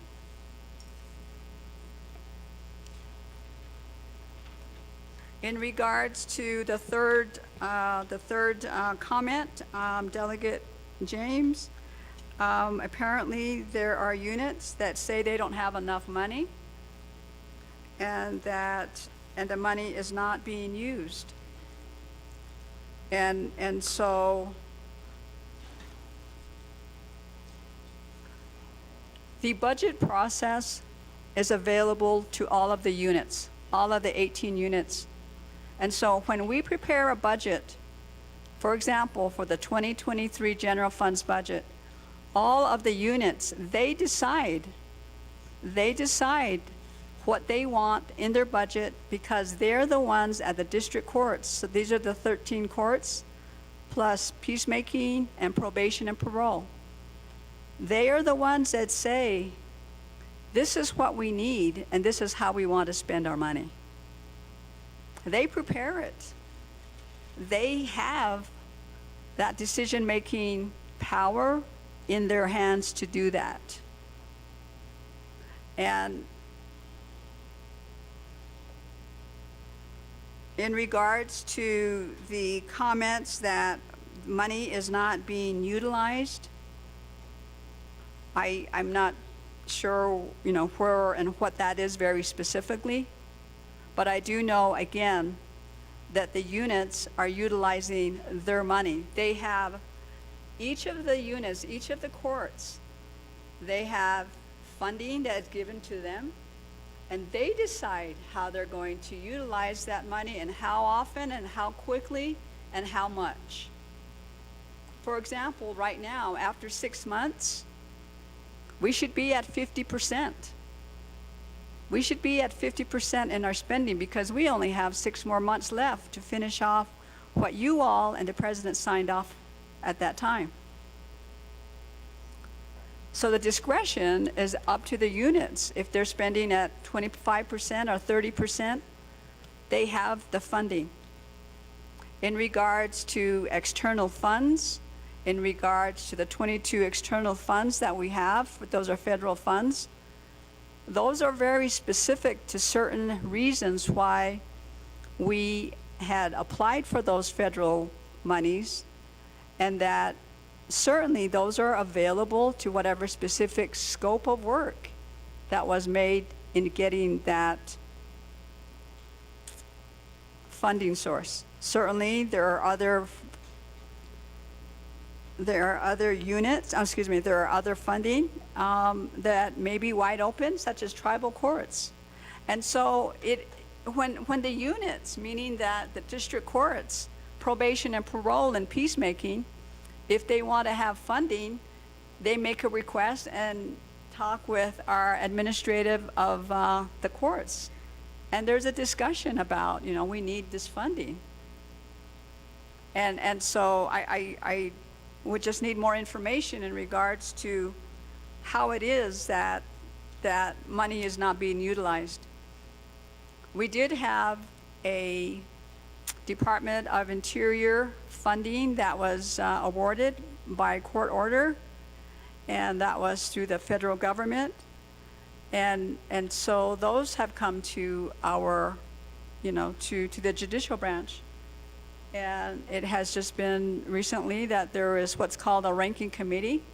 And so everyone in the judicial branch, all the units, have an opportunity to make a request as to what they are going, you know, what they want to utilize this funding for, because it is for the purposes of the courts. In regards to my evaluation, So I made this report 3 months ago. So basically, I would like to repeat that.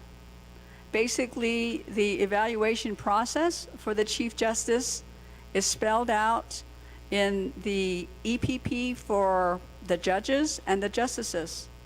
And within that, okay.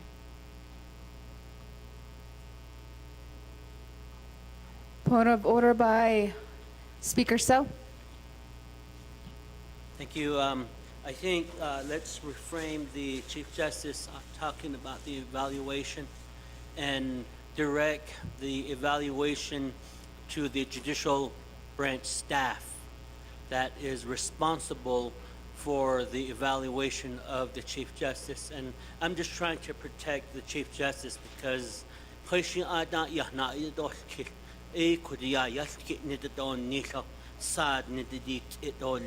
so, Edeya, just reframe yourself talking about the Chief Justice's evaluation. So, thank you. Yeah, thank you. Speaker So. Chief Justice, you may resume your responses. Thank you very much. That is a very good point. And certainly, I will have the process spelled out, just the process, so that we will answer Delegate James's question in regards to the process. So it is a process that we can disclose because it is public information. But in regards to my particular situation, I won't talk about that. So go ahead.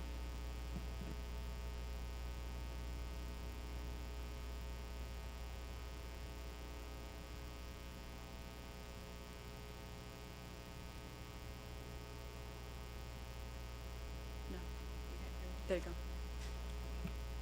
Thank you, Chairman James. Thank you for the question.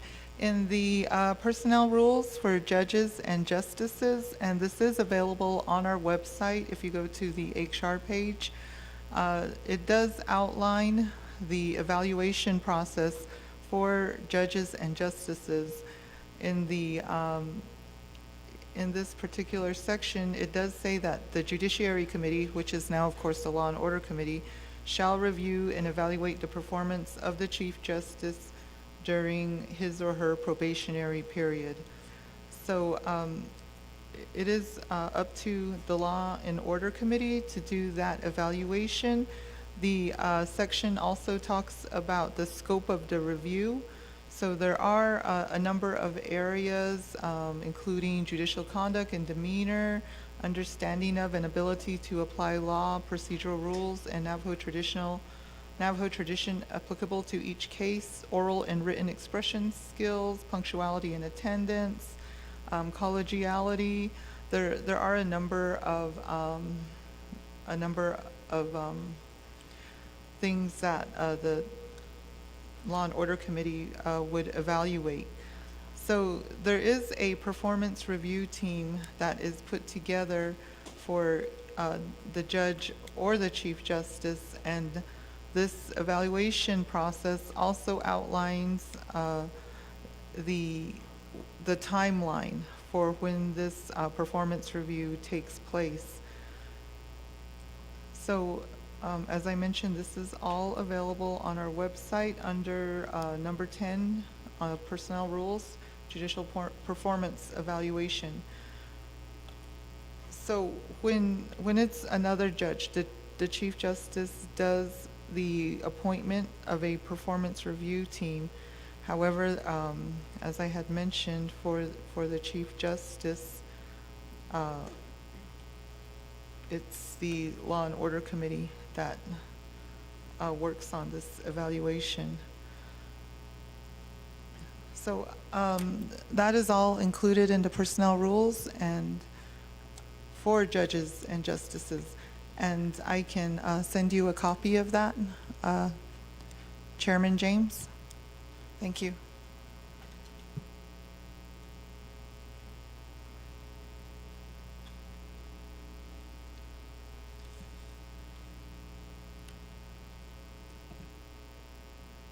Questions are for comments and questions that Delegate Nez posed at this time? There were 3 questions, and let me repeat that so I've got them. The first one is the requirement to become a judge. The second one is amending the Judicial Conduct Commission. And then the last one is the reevaluation method for probationary judges. Is what I have. So in regards to the first one, the requirement to become a judge basically is certainly an application. Certainly, it starts with an application. It starts with the application with various, we're going to pull that up just to be sure that we're very accurate about that. While Karen is looking for that, basically the requirements are listed in regards to the judges. For example, knowledge of Navajo Nation law, both fundamental and Western law, also having the knowledge of federal, state law, and so on. And there is an age requirement for judges, and I believe it's 30. I haven't looked at these for a while, but there are.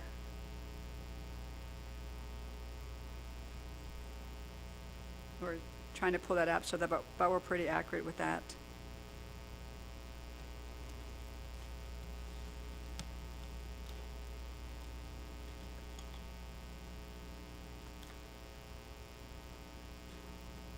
Okay, thank you for your patience. One is for district courts. You had to be a member of the Navajo Nation, and the age is that you shall be over 30 years of age, and an applicant shall not have any felony or other convictions of an offense identified as a major crime under 18 U.S.C. and 1153 in any jurisdiction. An applicant shall not have any misdemeanor convictions in any jurisdiction within a 5 consecutive year period prior to the date of the application is submitted. The applicant shall have earned at a minimum an Associate of Arts or Science degree from an accredited institution of higher education. An applicant who has earned a higher educational degree shall be preferred, with particular preference being given to a law degree. The experience, each applicant shall have at least 4 years direct work experience in a law-related area and shall have a working knowledge of Navajo and applicable federal and state laws. Those applicants with experience working with the Navajo Nation courts or with state and federal courts shall be preferred. Knowledge of Navajo language, culture, and tradition. Each applicant must be able to speak both Navajo and English and have some practical knowledge of the fundamental laws of the Dene. The applicant must be able to demonstrate an understanding of Ge, including the Dene clan system, and a basic understanding of traditional Navajo religious ceremonies, and an understanding of the traditional Navajo lifestyle. Certainly the other ones are that an applicant will have a statement from a licensed physician indicating that the applicant is in good mental health. Certainly there's a requirement to have a valid driver's license. In addition to the requirement of obtaining a medical statement listed above, each applicant must attest that he or she does not abuse or have a harmful physical addiction to any mood-altering substances. And there is a writing test that is administered upon initial screening of applicants by the Judiciary Committee or Law and Order Committee. And in this instance, it would be the Judicial Conduct Committee. Applicants selected shall submit to a writing test that illustrates each applicant's organizational, analytic, and communicative legal writing ability. And then there's also ethics that's involved. Each applicant shall show that he or she has neither present nor past conflicts of interest that give the appearance of partiality or bias in any cases brought before the courts of the Navajo Nation. Each applicant must demonstrate a commitment to judicial independence and impartial background that will indicate neutrality and fairness for proper decision-making. An applicant shall not have been found in violation of Navajo Nation ethics and government law. They cannot be found in violation of standards of ethics or professional conduct for lawyers in any jurisdiction, or standards of ethics for judges or judicial conduct in any jurisdiction within a 5-year consecutive year before the applicant has applied. And then certainly there are references of an individual's person and good standing with the Navajo Nation Bar Association, must have management abilities, and then again, the Navajo Nation Bar Association, be a member of that association, and that entails doing a test and passing a test. And also, probationary and permanent judges removed from office for any reason shall not be eligible for subsequent judicial assignment or appointment.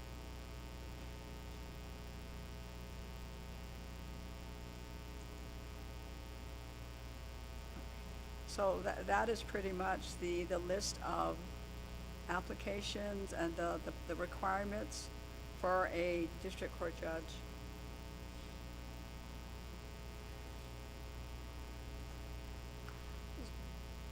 Okay, let's see here.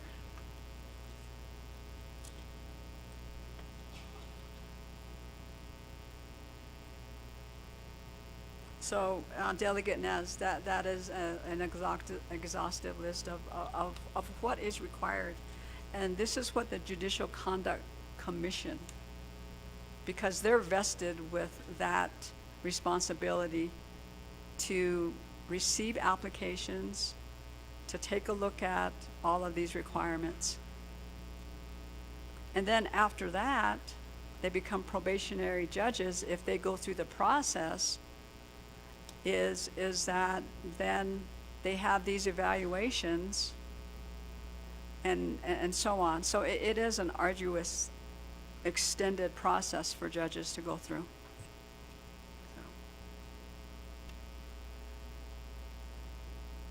So in regards to the second question that you had or comment, is whether or not there could be or may be an amendment to this process that we just read off. And that, again, the judicial, it would be a legislative endeavor. It would be a legislative option. Because these requirements are by legislation, and so it would require an amendment by legislation as well.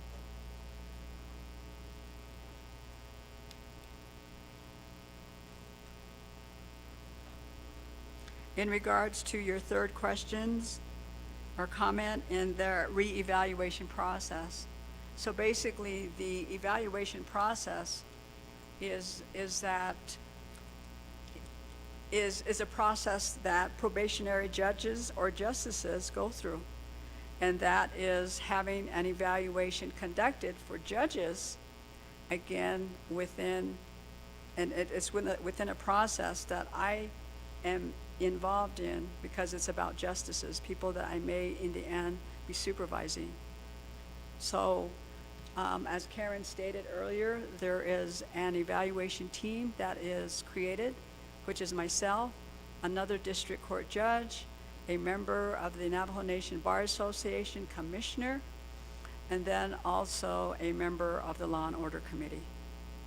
So we have this process that's set aside.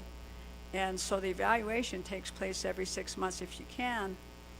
And the time goes so fast that, and so we're almost completed with the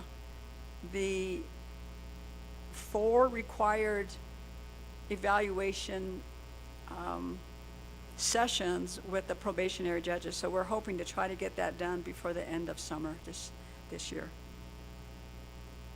So in regards to, I think part of that question, Delegate Nez, was that I think that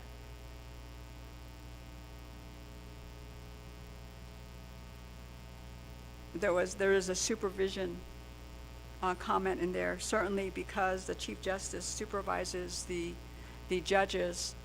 I also do an evaluation for the probationary judges as part of that process when we have that team evaluation.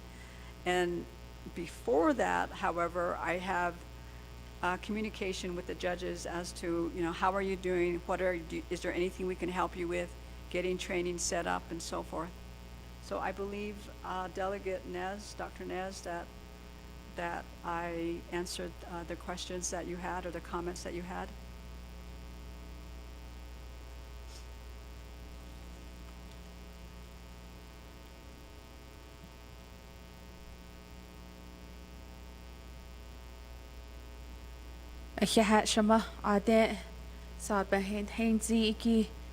Chief Justice, thank you for your responses. We do have additional questions from my colleagues. We have Madam Chair Brenda Jesus. If you're still online with us, you have the floor. Yeah, thank you, Madam Speaker Curley. Do you hear me? Yes, Chair, we hear you. You have the floor. Madam Chief Justice Joanne, I just want to thank you for your report and thank you for the responses to my colleague. I have here. So during your presentation in regards to judges, you mentioned hostile working environment. Having a management background, how do we take employees as a big asset and value recommendation, even down to the first line workers who may be like the office assistant, the office specialist, all the way to the top tier of any management operation. I have a concern here. I know that 3 months ago you had made a presentation in regards to the current job vacancy and currently still experiencing that in hiring new recruits to the court system there with the Navajo Nation. I'm concerned with the Window Rock District area where there has been a high turnover. I don't know, if these judges that are under your direct supervision, and I'm really glad that you did mention that they need to pose some sort of a management background, and should they be lacking supervisory skills of how to properly manage human capital, you offer that training. Right now, the employees that work under Window Rock District, we always want to make a safe working environment for everyone across all three branches of the Navajo Nation government. The reason why I say this is employees spend more time or a lot of hours at workplace, and it's literally like their second home. All of these exempt and non-exempt employees, oftentimes they put in more than 40 hours, yet they're not compensated and half non-exempt employees, exempt salary position. So I really highly recommend and please,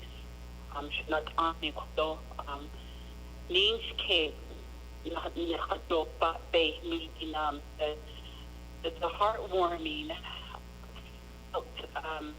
appreciate your staff with the Window Rock District. that there needs to be a better leadership there within Window Rock District. Staff,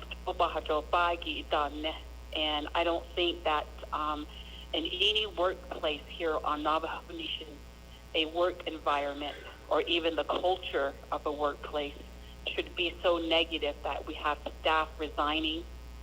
We have staff, getting out of bed every morning during a weekday and not wanting to come to work. And we should not have staff be feeling or this way or even resigning from their work because of just the morale and the environment of a workplace.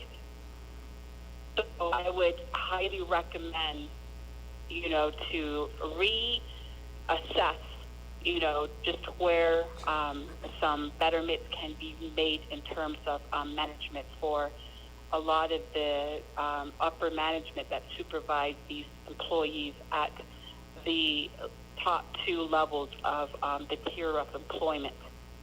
Because again, we're talking about probate cases, we're talking about other issues that come before the courts, and the turnaround time should be faster, but yet we have staff that are resigning and there's no consideration for retaining employees, or even the recruitment is a prolonged process.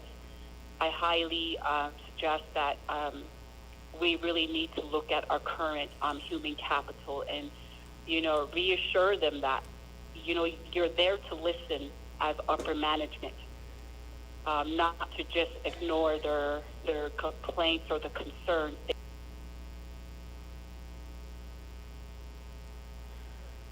Chair Jesus, time.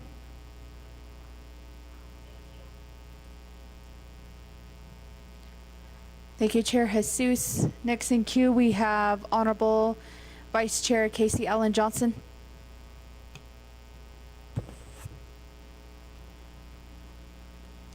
Thank you, Madam Chair. Thank you for being here with us, Chief Justice. And I appreciate, all the work your branch does for the Navajo Nation. My question is, and I'm going to ask again, are you permanent? Reserve my time. Reserve time of 4:40.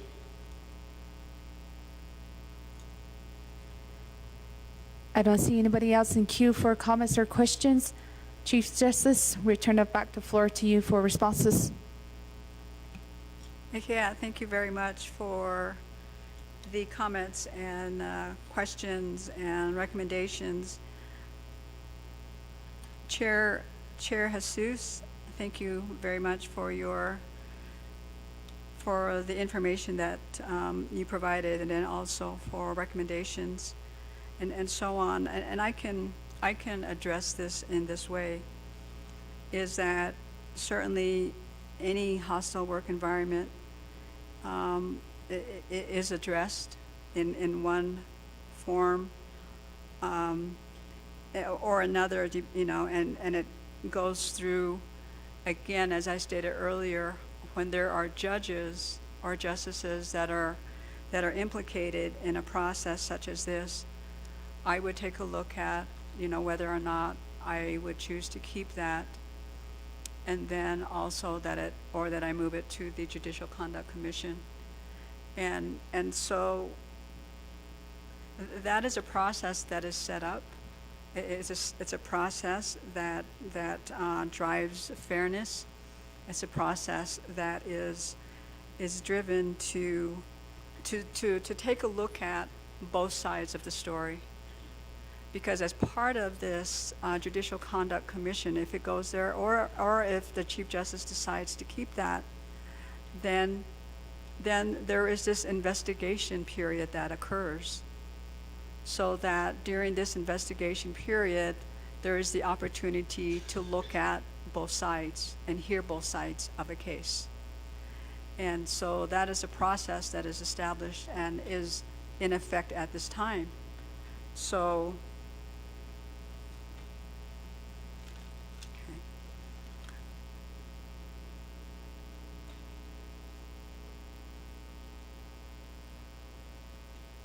in regard to a specific district, in regards to the information,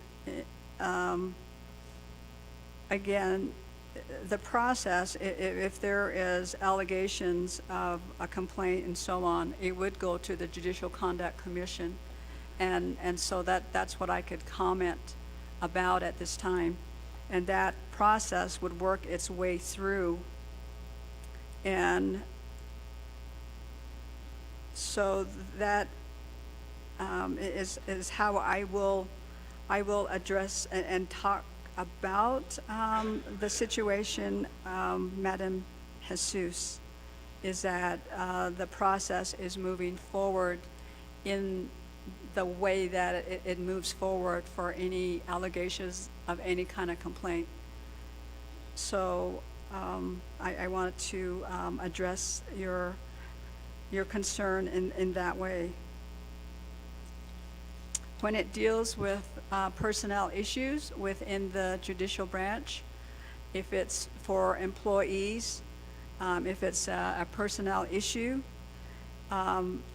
basically the process works such that an employee would have that opportunity, one, to speak to a supervisor, and if that wasn't successful, then the judicial branch does have that process to have, if there's a grievance process or whatever that is going to be, that is set up as well. And it's a process that has been put in place. And it does, again, it involves a process whereby both sides, and maybe there are others, but that process allows an investigation so that a lot of times there may be an appearance that it just goes away or nothing's happened, but there is something that does happen. And it is a fair process that allows all the parties to speak, to come, so that you can garner, the information that is out there.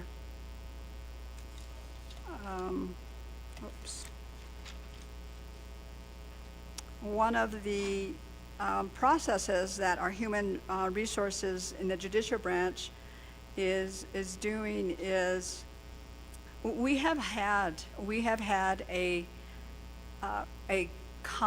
complaint process that is already in the procedures and policies of the employees. And what has happened, and it does happen.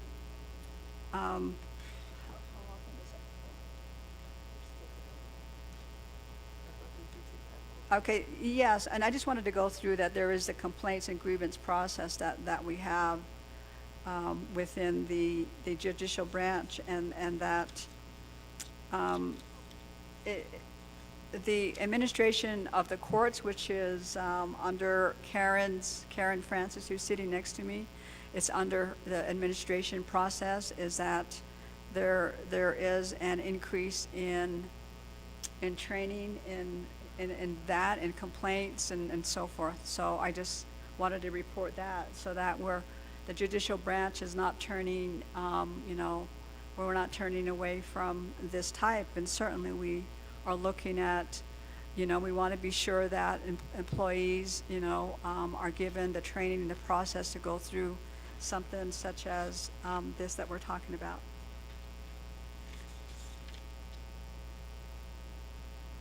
The other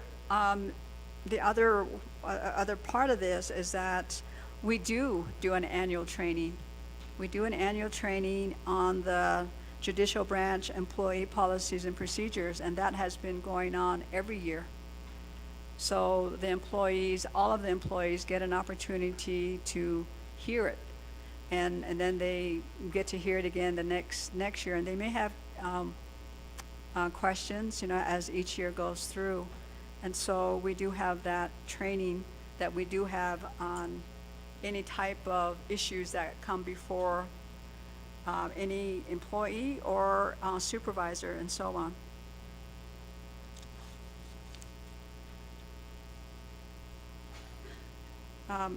Chair Jesus, thank you for your recommendation as well. And certainly we try our best to improve where we're at because we value each employee, and we do try, and we will continue to try to get things through the process as they go through and as a time frame has in those processes. So thank you for that, Chair Jesus. In regards to your question, Delegate Johnson, your question is, are you permanent? And the answer is no, not at this time. Thank you.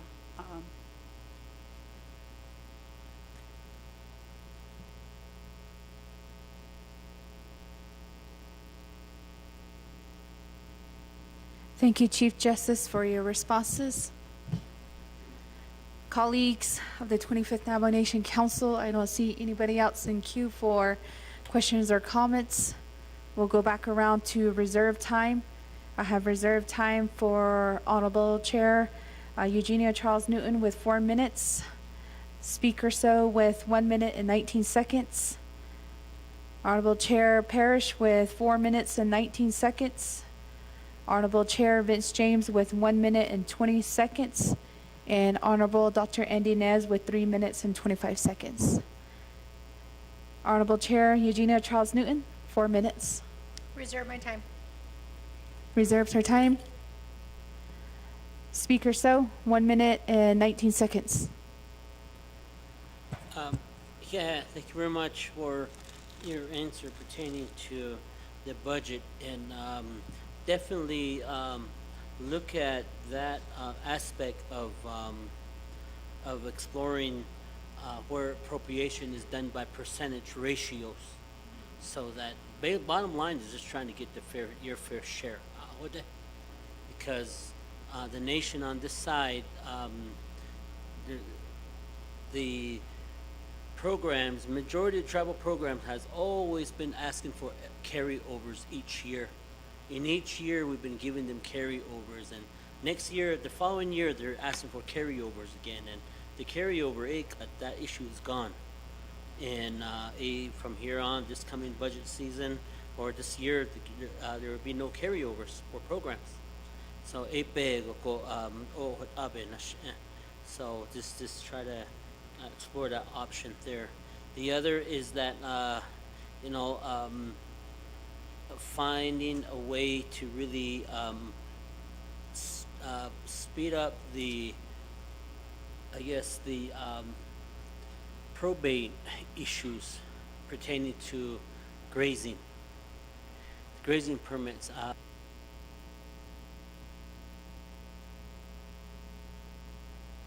Speaker So, time.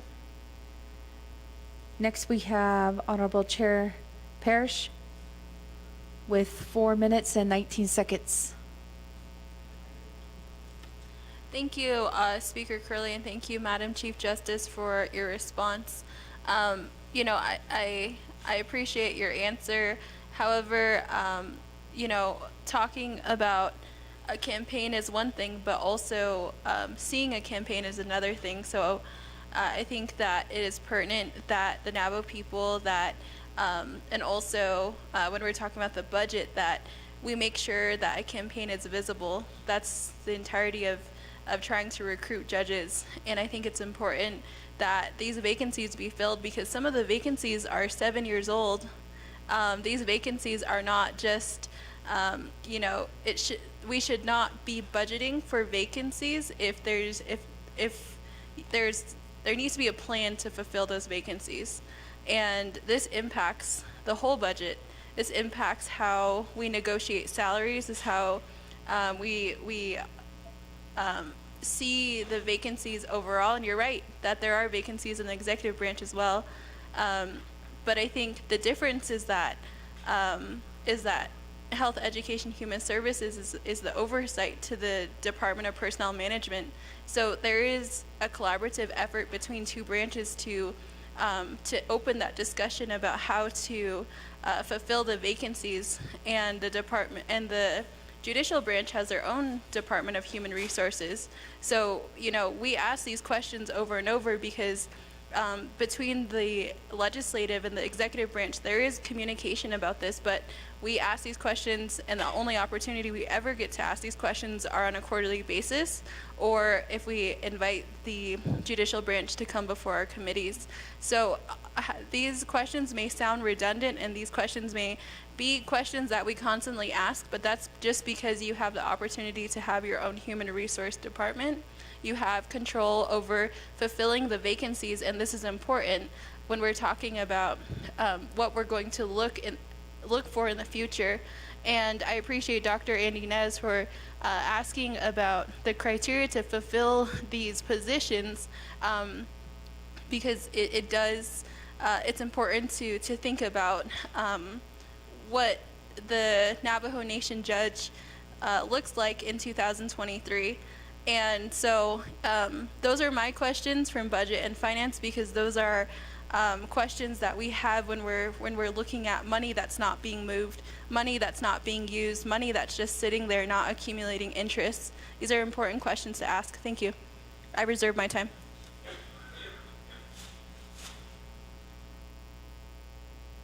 Reserve time of 1:34.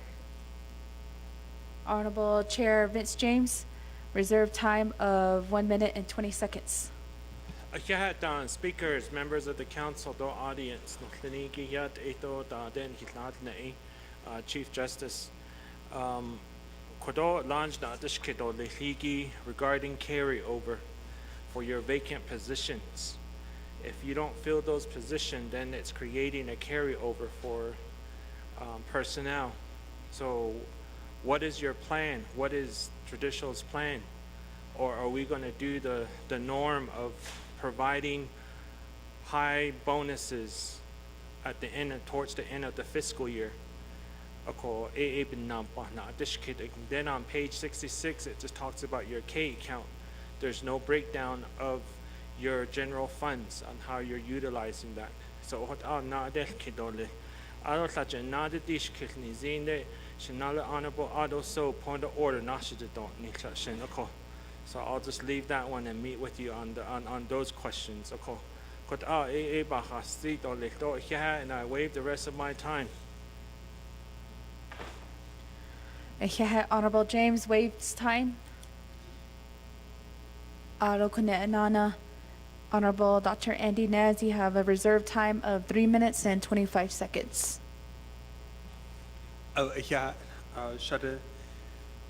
Thank you to our presenters again, and to our 25th Navajo Nation Council for Madam Chief Justice for answering the questions. Particularly, the primary two questions I had was related to the amending of the 3 areas, core areas for becoming a judge, and those were the JCC, clean records, as well as being fluent in Denebizad. And the second was just the evaluation methods, but I think as a follow-up, and this can go corresponding with what Delegate James is discussing, is to also possibly address the recruitment efforts from the judicial branch to fulfill these positions, the vacant positions. So I just wanted to make those final comments as well as that last question there, and thank you again. I waive the rest of my time, Speaker. Honorable Dr. Andy Nez waives his time. Next, for reserve time, we have Honorable Vice Chair Casey Ellen Johnson with 4 minutes and 40 seconds. Thank you, Madam Speaker. Okay, my follow-up question is, what's the next step in this process of making this a permanent position,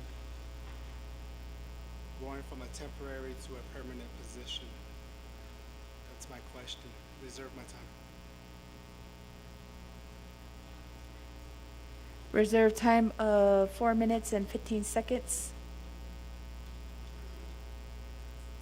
Colleagues, I don't see anybody else with in the queue for questions or comments, and we'll go back around to reserve time.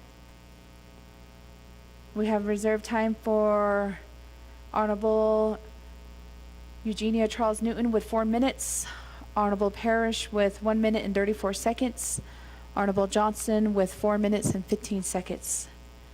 Honorable Chair Eugenia Charles Newton, 4 minutes.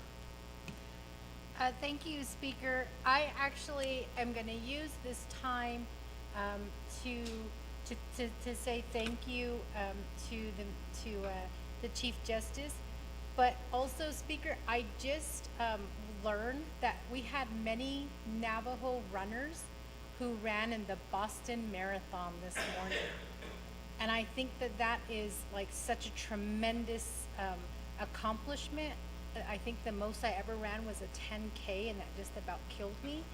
So I don't know how some of our Navajo people, you know, they run these marathons. So I just want to take this time, I know I got 3 minutes, to say congratulations to the Navajo runners who completed the Boston Marathon.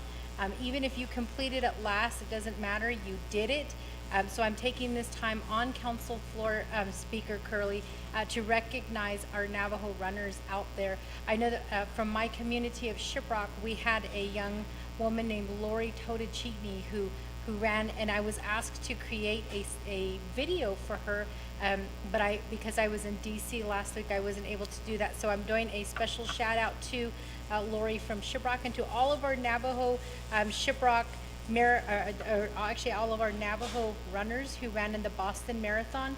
Speaker, I'm going to take this time to say that, and I'm actually live on Facebook. If you guys want to wave to our Navajo Boston Marathon runners, let me flip the, just to do this little special shout out to our Navajo.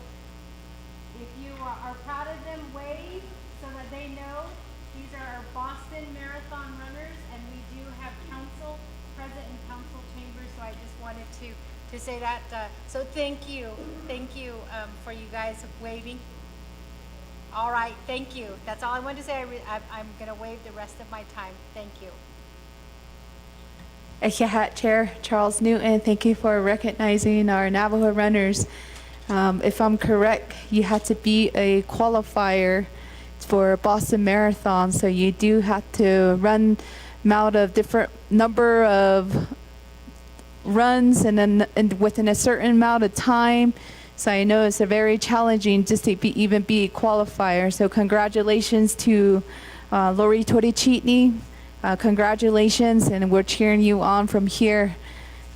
Thank you again, Honorable Chair Charles Newton, for that recognition, that special recognition. And with that, we did have a wave time. We still have wave time for Honorable Chair Parrish with 1 minute and 34 seconds. Thank you, Speaker.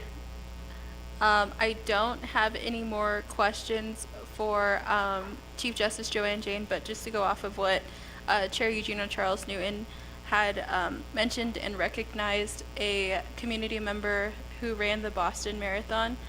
There's also a qualifier from my community who has also ran the Boston Marathon as well. And she is from Kayenta. She's a Monument Valley High School alum, and her name is Regina Shorty. So I'd also like to recognize my community member as well who ran in the Boston Marathon. Thank you, Speaker, and I waive the rest of my time.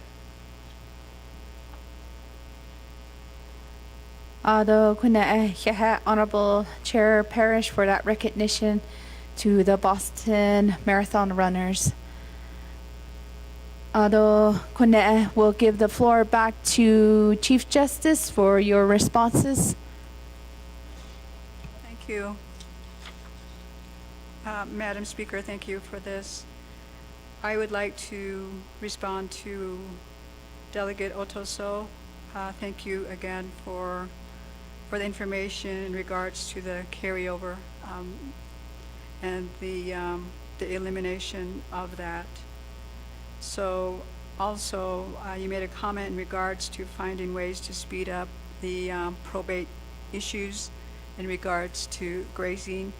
It has been a mission of the, judicial branch to get to a point that, that those cases and other cases are going to be met with more or quicker response time. And so, and that goes to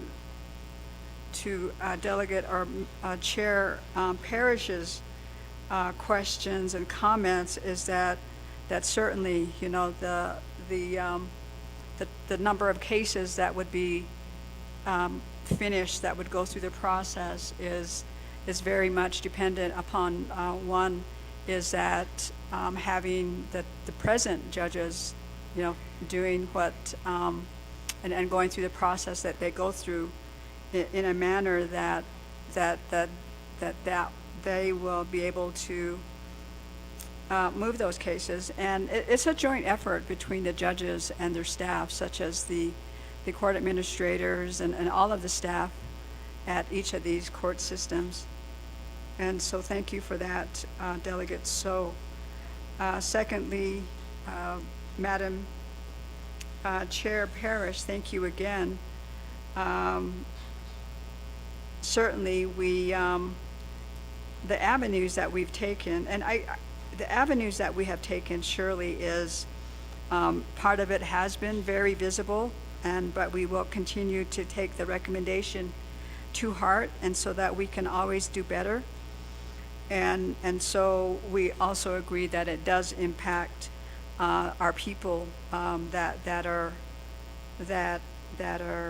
waiting to either have a hearing finally adjudicated and so on. And so thank you for that, Madam Parrish, for that. In regards to Delegate James, certainly you mentioned there was the carryover on vacant positions, and that we have had that, and certainly that is a persistent situation that we do find ourselves in, and certainly we have reached out. Human Resources is the one that is responsible, at least for a lot of the legwork, and then a lot of the campaign, because you do have, and the other part of the campaign is word of mouth. You know, word of mouth, meaning, you know, all of our employees, or some of our employees, whoever has the opportunity, or they get asked, is talking to individuals about what is this process. And certainly, you know, we heard today also that, you know, we want to have an atmosphere of helping each other. And so that help would be, you know, if you know of individuals out there, you know, to let them know about the vacancies that we have.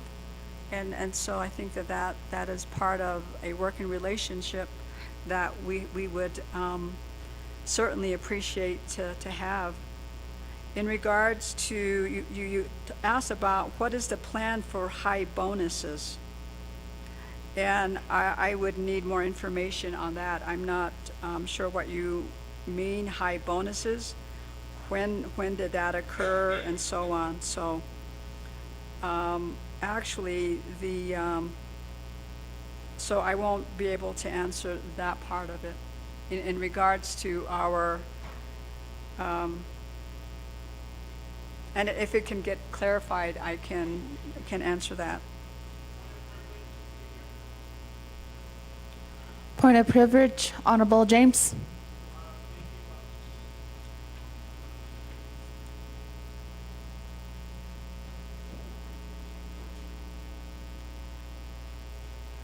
Thank you, Speaker, for the point of privilege. Madam Chief Justice Shema, my question was in regards to the vacant positions that you will have towards the end of the fiscal year. And we just got done talking about no carryover budget. You indicated that there is 92% of the general funds that is utilized for personnel.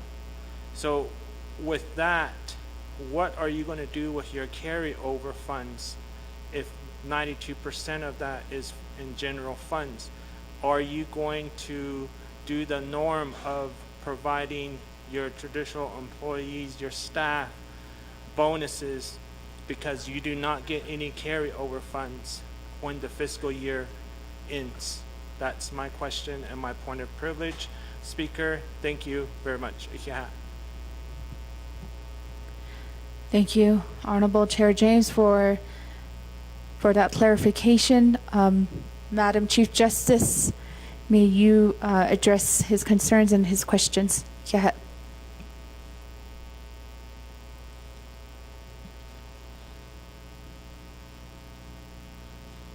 Thank you for the clarification on that. So I got some information. Our administration of courts has a lot of that information in regards to, and I can also elaborate on that. So for 2023, some of the positions were only funded at 75%. And so some of the personal lapse fund is being used to fund the remaining amount.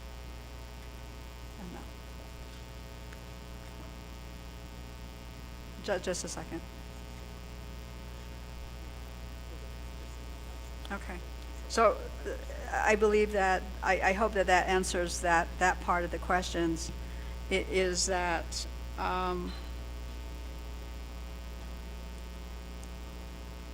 so the 92% is basically the allocation as well. So and that would need to be clarified as an allocation of the amount of funding that is for the judicial branch. So the percentage of the carryover, we would not know that until that event occurred. So.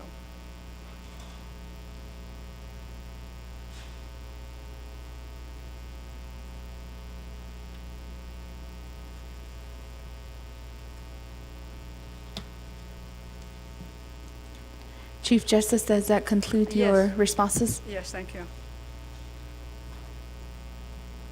Thank you, Chief Justice, for your responses.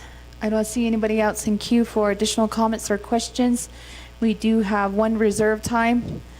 Honorable Vice Chair Casey Ellen Johnson with 4 minutes and 15 seconds. Oh, didn't he have one?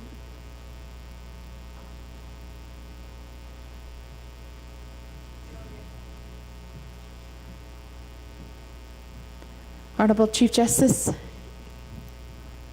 Thank you. Yes, Delegate Johnson did have a question, and that question is what are next steps? And because it deals with the Chief Justice, Karen will answer that. Ashiko. Thank you. Thank you for the question, Vice Chair Johnson. In the personnel rules for judges and justices, the evaluation performance of probationary judges and justices of the Navajo Nation courts occurs every 6 months. And as we had mentioned, there is a 2-year probationary period.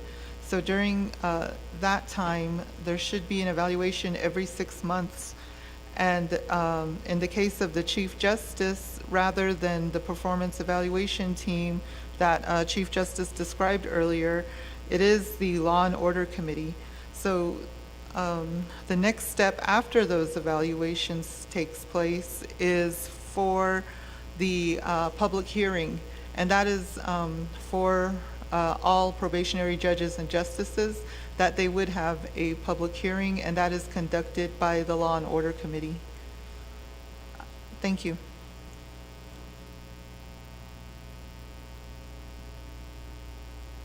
Thank you, Ms. Francis, for your responses. We'll go back to reserve time. Honorable Vice Chair Casey Ellen Johnson with 4 minutes and 15 seconds. Thank you. So what I just heard is the evaluation performance is done by the LOC and the public hearing is done by the LOC. That's what I heard. So looks like we're gonna have to work with our LOC committee and try to get that done and taken care of. So I just want to thank you for your patience and through all this and the years. So thank you. I like to reserve my time. Reserve time of 3:42. Chief Justice, your responses?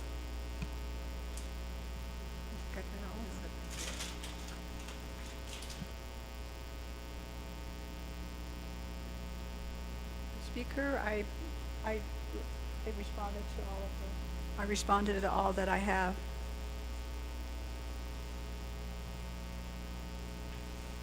Honorable Casey Johnson did have one question.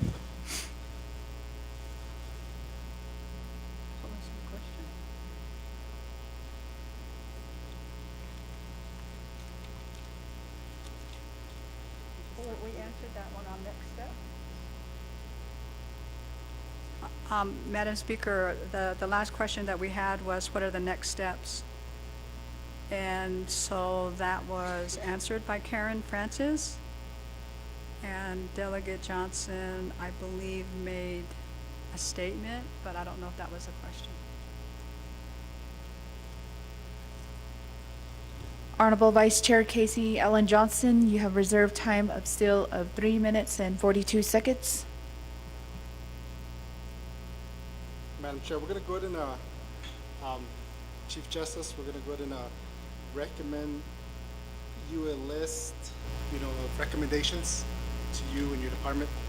And we would like to hear back from you within 90 days on those recommendations, and that list will be forthcoming. That's all I got.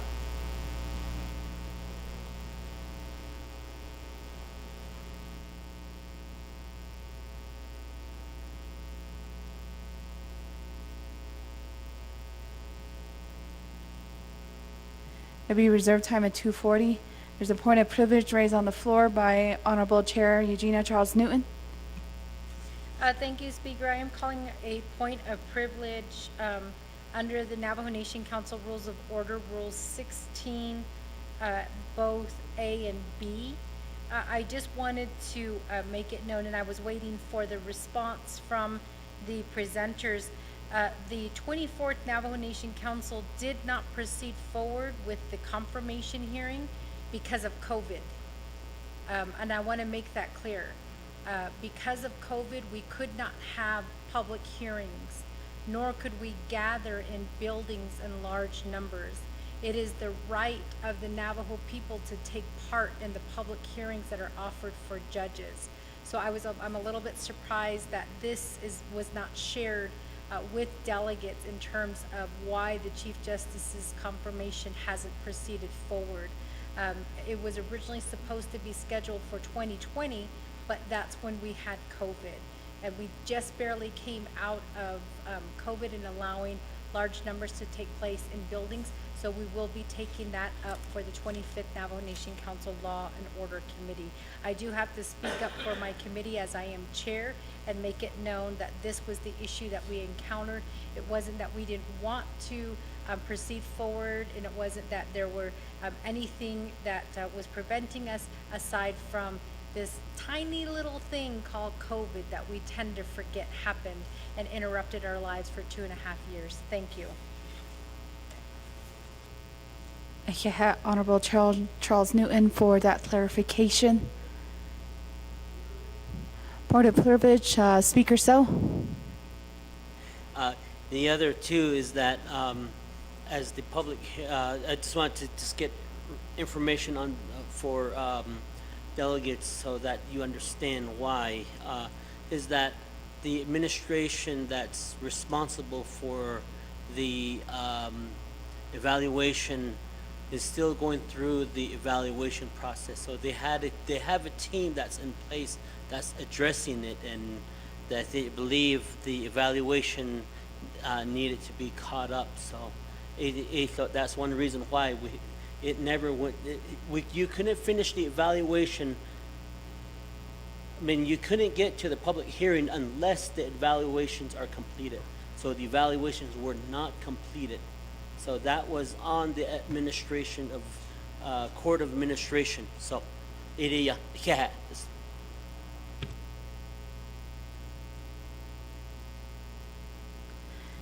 Speaker So for that clarification as well.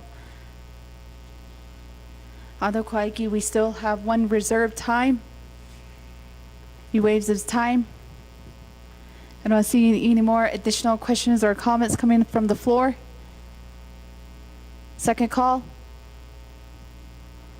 Third call. Calling for a vote of the report from the Chief Justice of the Navajo Nation.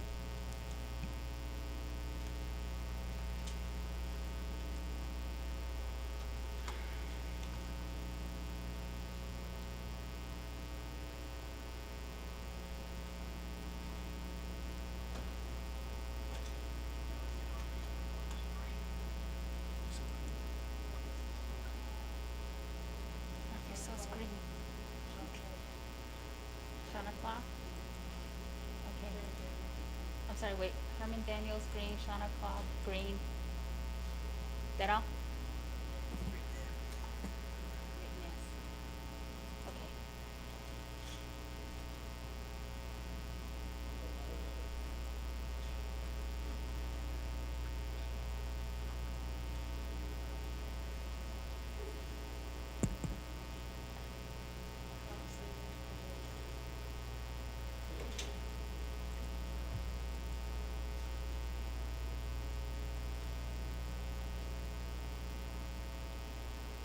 Honorable Helena Nez Begay. Honorable Helena Nez Begay votes green. Honorable Brenda Jesus.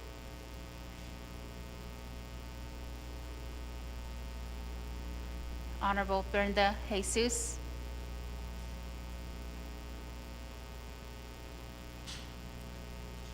Honorable Brenda Jesus did not vote. Once again, Honorable Brenda Jesus.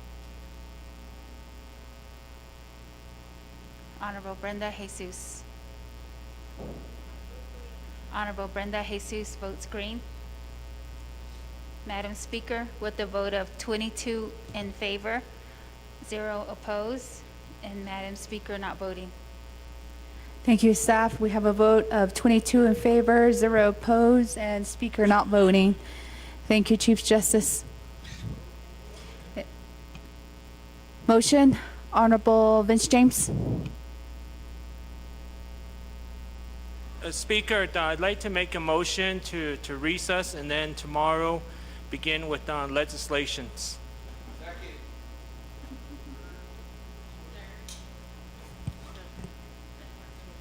Motion by Honorable Chair Vince James, second by Speaker Damon.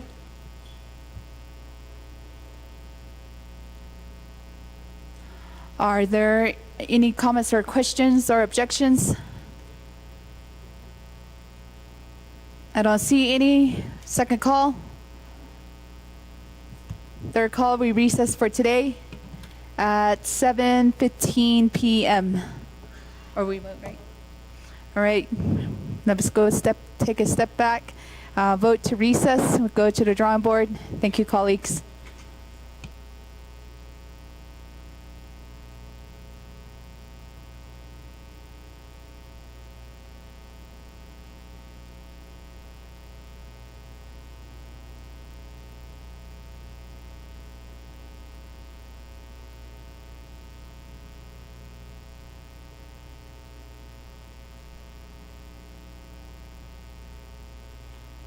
Just for a quick announcement, we want to give appreciation to Navajo Nation Arts and Craft for coming in and decorating our chambers this morning for our opening session, and also for Navajo Nation Gaming and Enterprise for providing lunch today.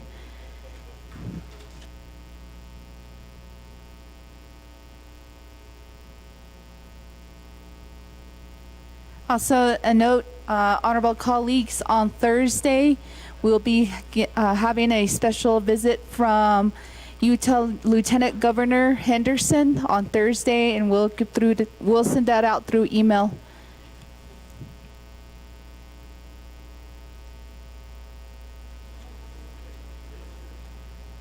Honorable Helena Nez Begay. Honorable Helena Nez Begay votes green. Honorable Eugenia Charles Newton.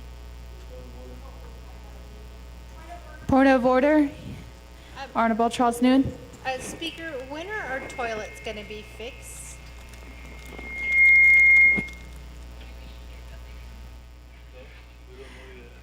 Honorable Charles Newton, yes, we encountered that problem this morning. Staff, our own team tried to fix it this morning, but we did call NTUA later this afternoon, so hopefully by early morning we'll get that fixed.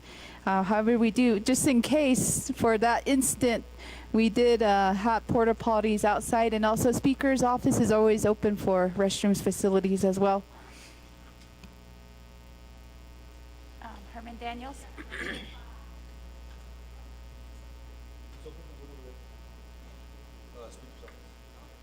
Honorable Herman M. Daniels, Jr.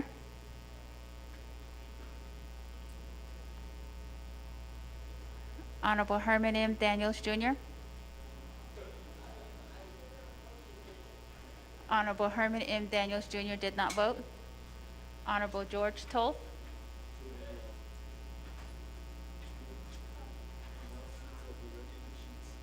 Honorable George Toll votes red.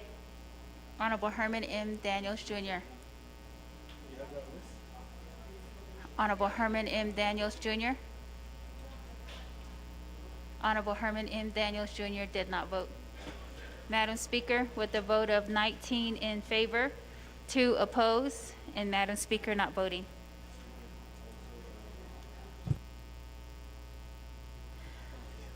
Before we recess for today, we do have special recognitions from the 25th Navajo Nation Council starting at 8 a.m. here within the council chambers. So it'll be from 8 a.m. to 9:55 a.m. And also taxes are due tomorrow. Just a reminder. I don't want to put additional stress on you.